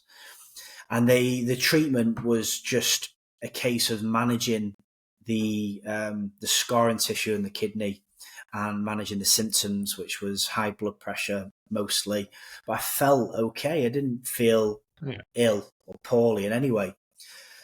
And so so I started looking at what I was going to do with my life, and naturally, I suppose, a natural progression for lads in the infantry, especially the paras. I thought, well, I'll be a bodyguard because it's good money, and it's all I knew. I didn't have any qualifications. Fucking glutton for punishment. That's what you were. Yeah, and I just because there was nothing really else that interested me, and so I went and did it's probably one of the most reputable close protection courses at that time, and it was run by a couple of lads from the SAS over in Hereford, and it was a 3-month course. Wow. And it was quite extensive and covered everything from vehicle maneuvers, bodyguarding, armored convoys, intelligence gathering, surveillance. It's touched on it. Really, really good. So I went and did that, and that was part of my resettlement. But at the same time, I had applied for the prison service. I applied for the Met Police, and I applied for the security service MI5 in London, and it was all done over written applications. It was at that time. You'd send off, get a written application, and I didn't. All the army did was they signposted me to the NHS and to charities outside the military after I'd left. But at this point, we're talking from getting back in 2006. I didn't get out until 2009. Well, it's probably the end of 2008. So a couple of years had passed here of me receiving treatment and doing courses. And I was in a place where I was okay. I was not drinking as much. I was focused on actually doing something with my life. I didn't want to let what had happened define me. And like I did when I joined the Paras at 16, I absolutely put everything into everything I did. Because when I left, I didn't even know how to pay a bill because I joined at 16. I didn't know how to pay a bill. I didn't know anything. I didn't have a CV, and I just applied the same strategy, whereas everything was almost obsessive. I know you were saying earlier about the looking at also OCD tendencies. Yeah, I suppose it's a similar thing. That was my focus, and I would the application forms. So the competency-based questions, I would research like the psychology behind them and the best answers and what they're looking for. Did everything that I could to give myself the best opportunity. And I'd already done my close protection course at this point. And what happened was I was offered a job at Wormwood Scrubs prison. That was the first thing that come online. And the only thing that I had to do was go for a final medical. And I was always open and honest about my kidney disease, but it wasn't affecting me day-to-day life. I was just having checkups regularly. And so I just had to have a final medical, and then I would get my posting. And so I was going to do that because I just thought, well, it won't be as exciting, but it's a career, and all that sort of stuff. Is a regular payment. And then just before I'd done that, I then got offered to go for an interview with the security services. So there are, like any organisation, there are a whole plethora of roles and jobs that you can do in the service. And so I went to an interview down into London. Didn't think anything of it, but again, applied the same principle. Just obsessively did my research, and surprisingly, I got invited back for another interview, and then a series of assessments for the role that I was applying for, and then the vetting was a huge part of that as well, understandably. and I decided to turn down the offer of the prison service, and then I ended up getting a job with security services in London, which I couldn't believe. I left school with no qualifications, still only very young, and I know you're James Bond. and I just I moved to London, so I was living in London, and because I always knew I was never going to go back to North Wales, and really I was only there for a couple of years, so I was really interested in behavioural science, and that came from I was always interested in the stuff that had happened to me as a child, and basically childhood psychology, and why people do what they do, and body language and all that good stuff. But the role that I wanted to move into, I didn't have qualifications, and it wasn't entirely out of my grasp, but it would have took me a long time. And at this point, this is 2011, the US had withdrawn from Iraq. Obviously, Saddam was no longer around, and we started seeing an increase in insurgency groups in Iraq, and so many lads I'd been in the military with were over there, not just in Iraq, Somalia, and back in Afghanistan, doing private military contracts and getting paid, rock star wages for doing the job that we did in the military. And probably in my immature mind, nobody knew the work I was doing other than my sister and my brother. And even then, it was only skimmed over for obvious reasons. And I said, I'm gonna leave. I'm gonna go and do private security. And they obviously thought I was crazy, throwing away another career. But I always thought I'd rather be a risk taker and fall flat on my face than always wish I'd have done it. And so I left, and the first job was actually not in the Middle East. It was in London, and it was a friend of mine I worked with had put me in touch with a family, and it was a high net worth family from Russia. And I worked directly with the family. So there was only 3 of us in the team, and we'd look after the family. We would go abroad with them. We would travel around Europe, but it didn't scratch that itch for me, because as you'll know, bodyguarding, it is glamorous as what you would imagine. There's a lot of sitting around and waiting. There's a lot of fetching, carrying, and and at the same time, I had mates that were back out in the sandpit, as it were, earning even more mega bucks tax free, and still still carrying a weapon, because everything I did was unarmed at that point. And so I applied for a company that was working in Iraq, and they, even though I had my close protection qual, they ran their own internal course selection course to go out on armoured convoys. And that was done in Hereford again. So that was about 6 weeks long. And it was all stuff we'd done before, but they obviously, at that time, the industry was becoming saturated with people leaving, and they wanted the best guys for the job, really. And so I went out to Iraq for the second time in 2011, and as on armoured convoys, initially as they call it a shooter and a medic.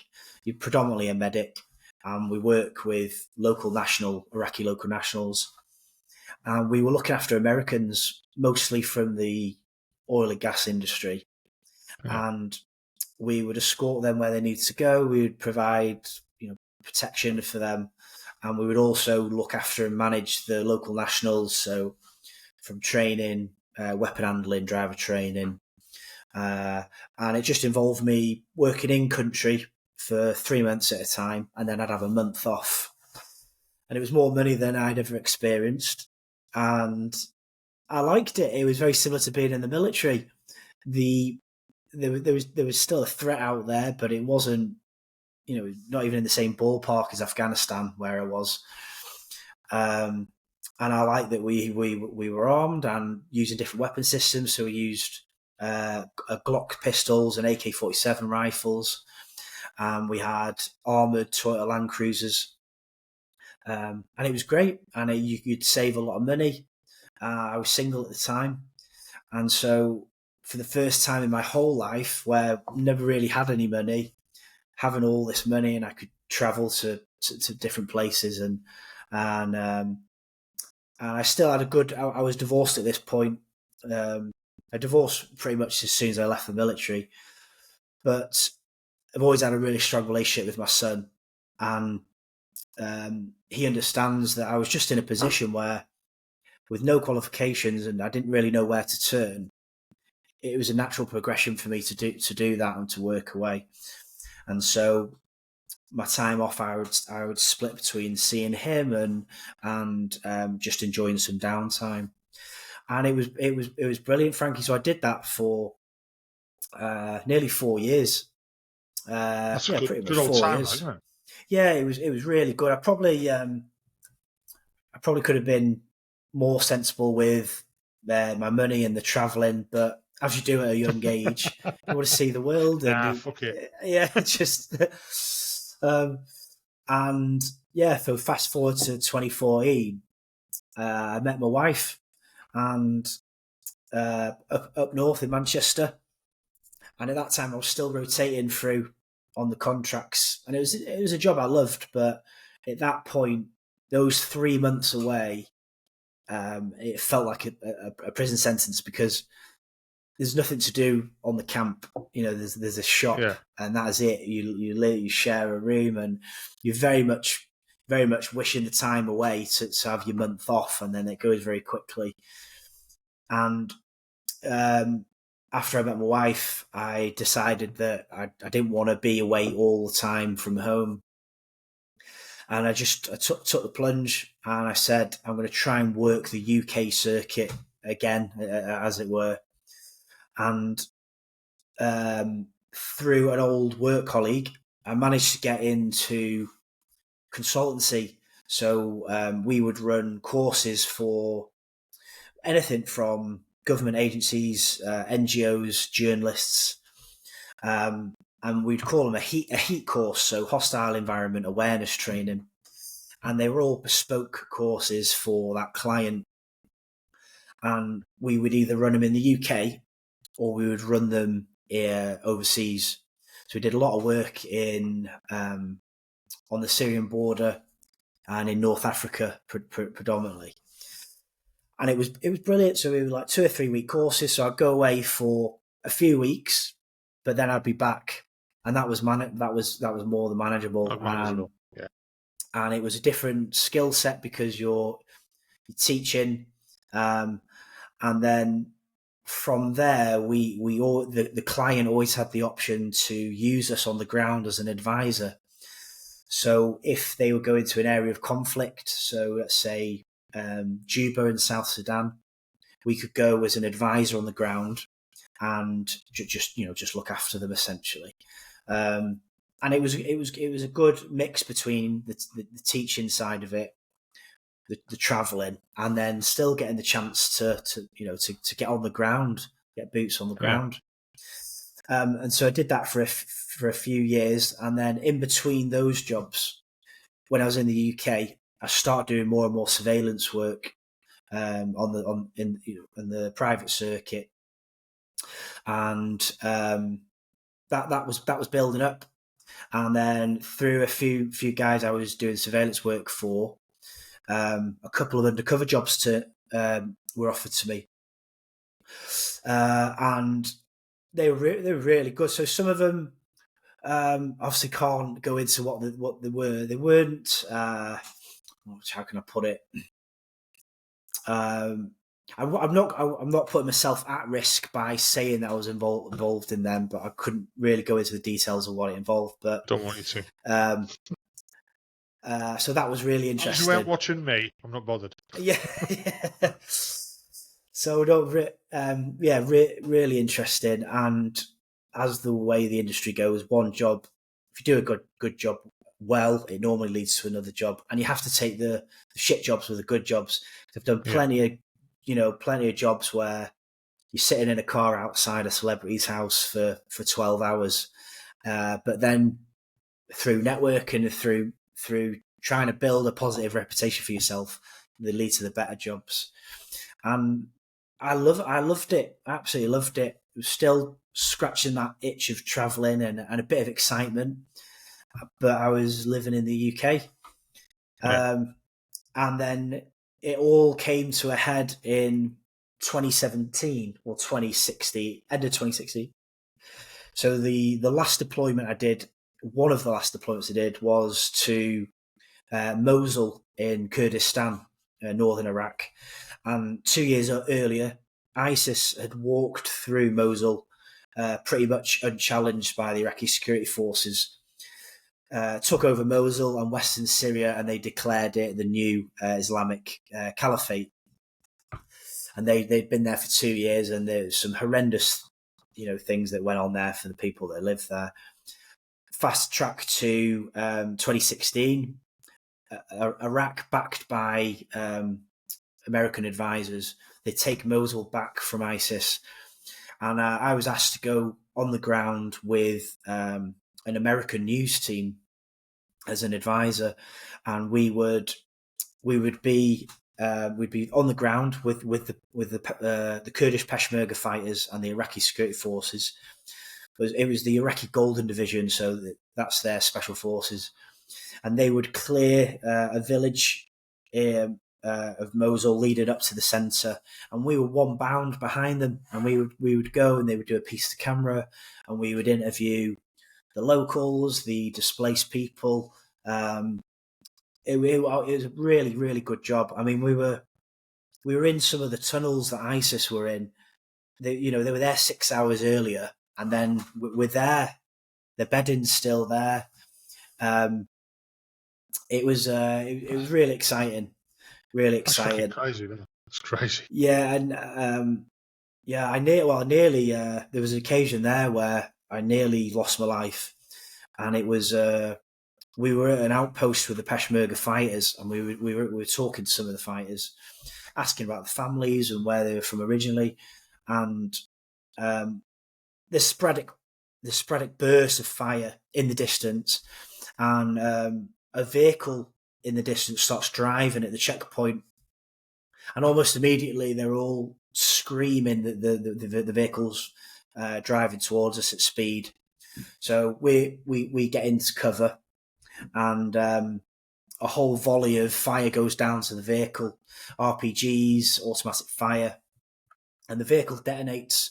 There's a vehicle-borne ID, but I was told after it was only a partial detonation, but it was loud. It was loud enough, and a hot piece of shrapnel. So I took cover next to the camera tripod, and after the detonation, I found a hot piece of shrapnel embedded into the tripod of the camera next to where I was lying.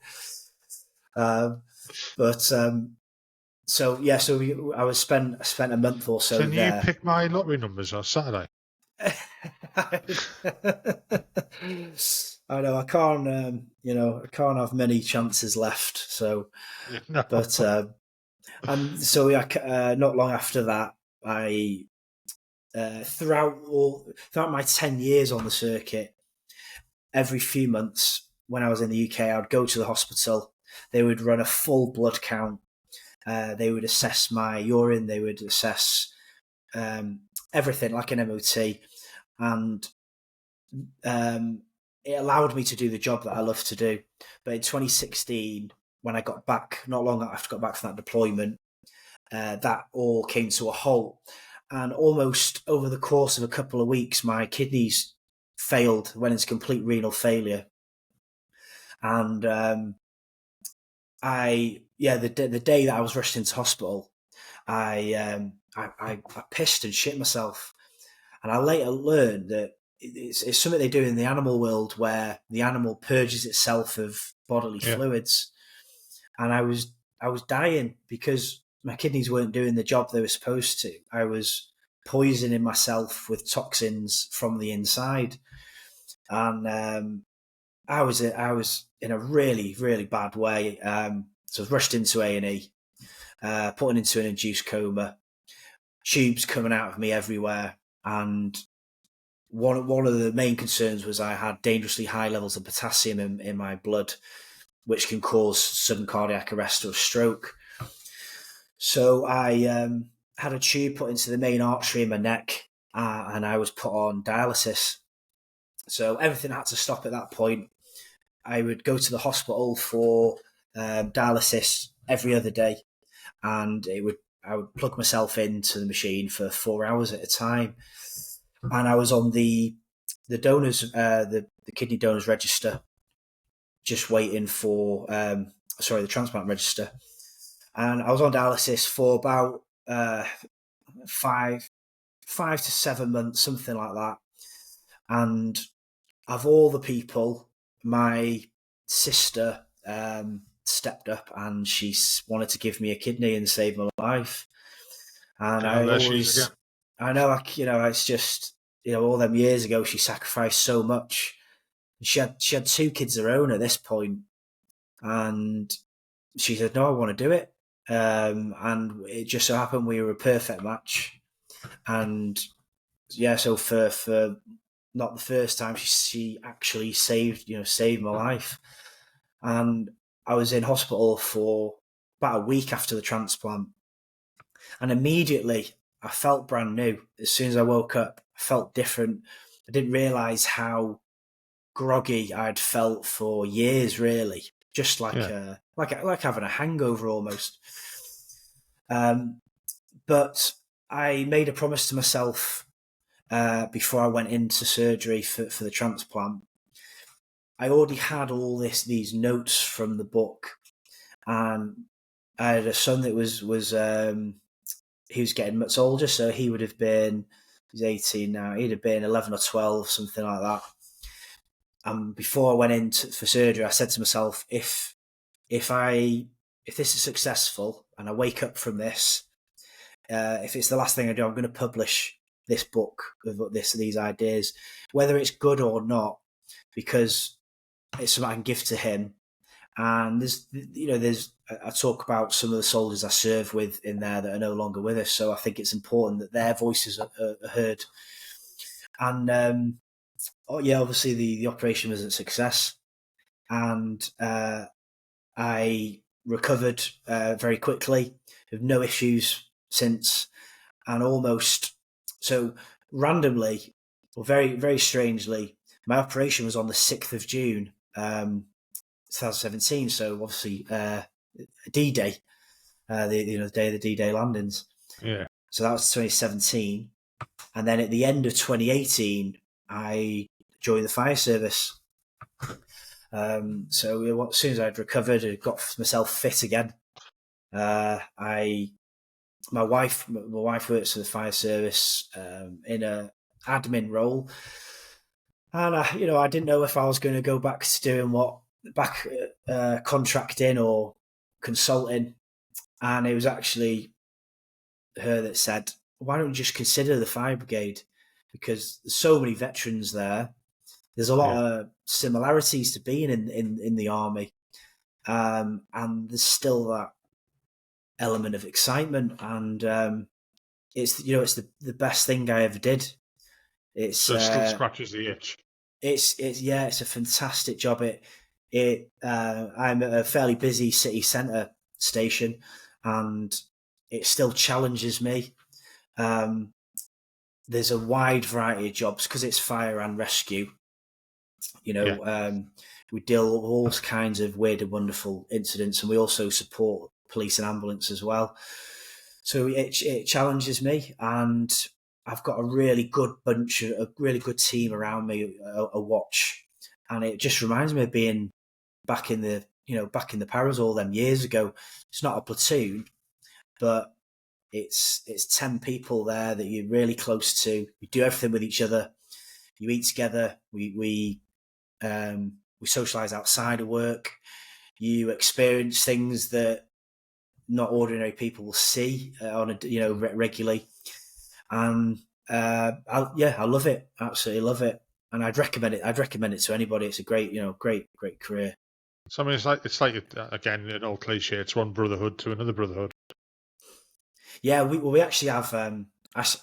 I helped start a veterans network within our brigade, within our service, and I thought it'd be useful for lads leaving the military and girls just to have some in common with somebody, and it was one of the first ones that started, and it's kind of gone from strength to strength.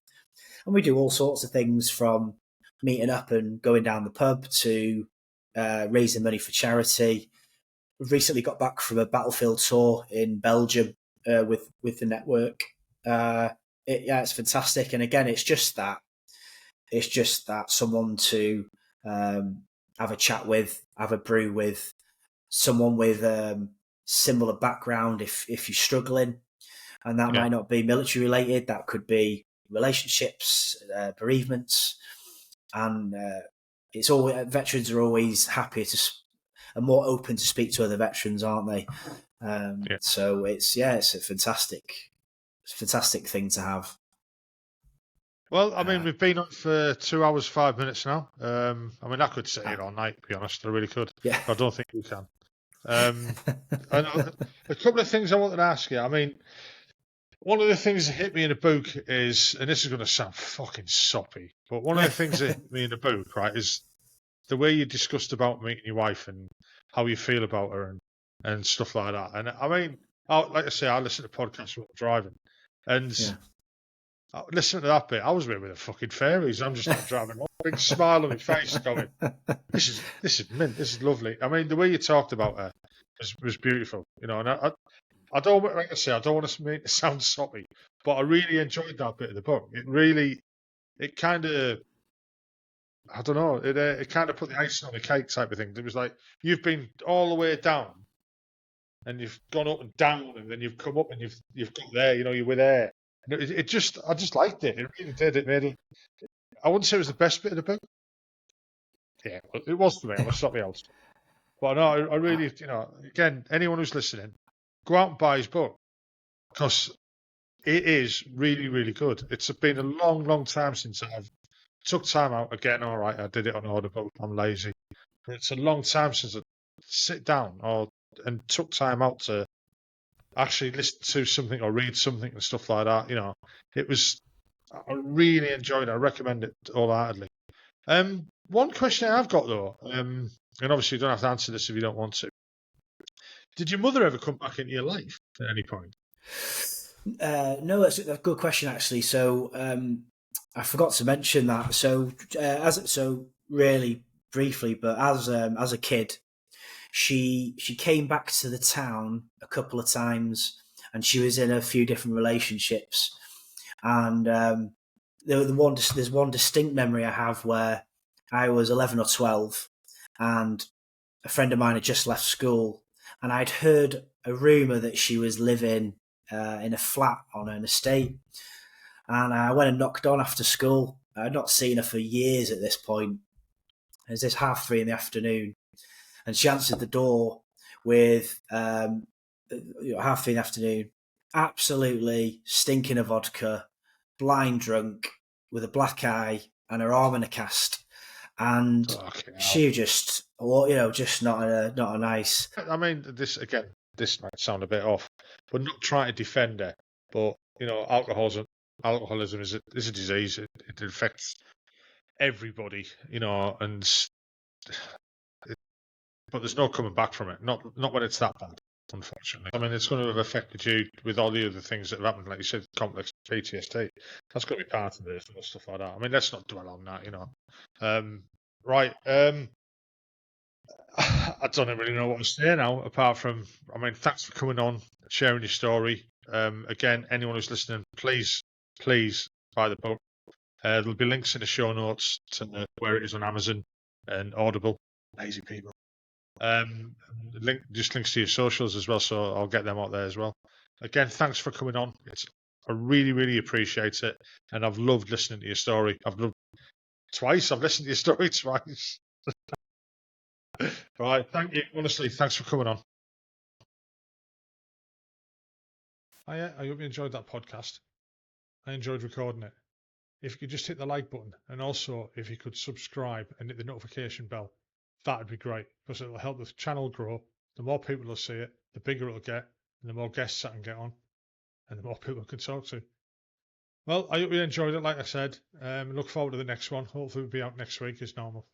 Bye-bye now.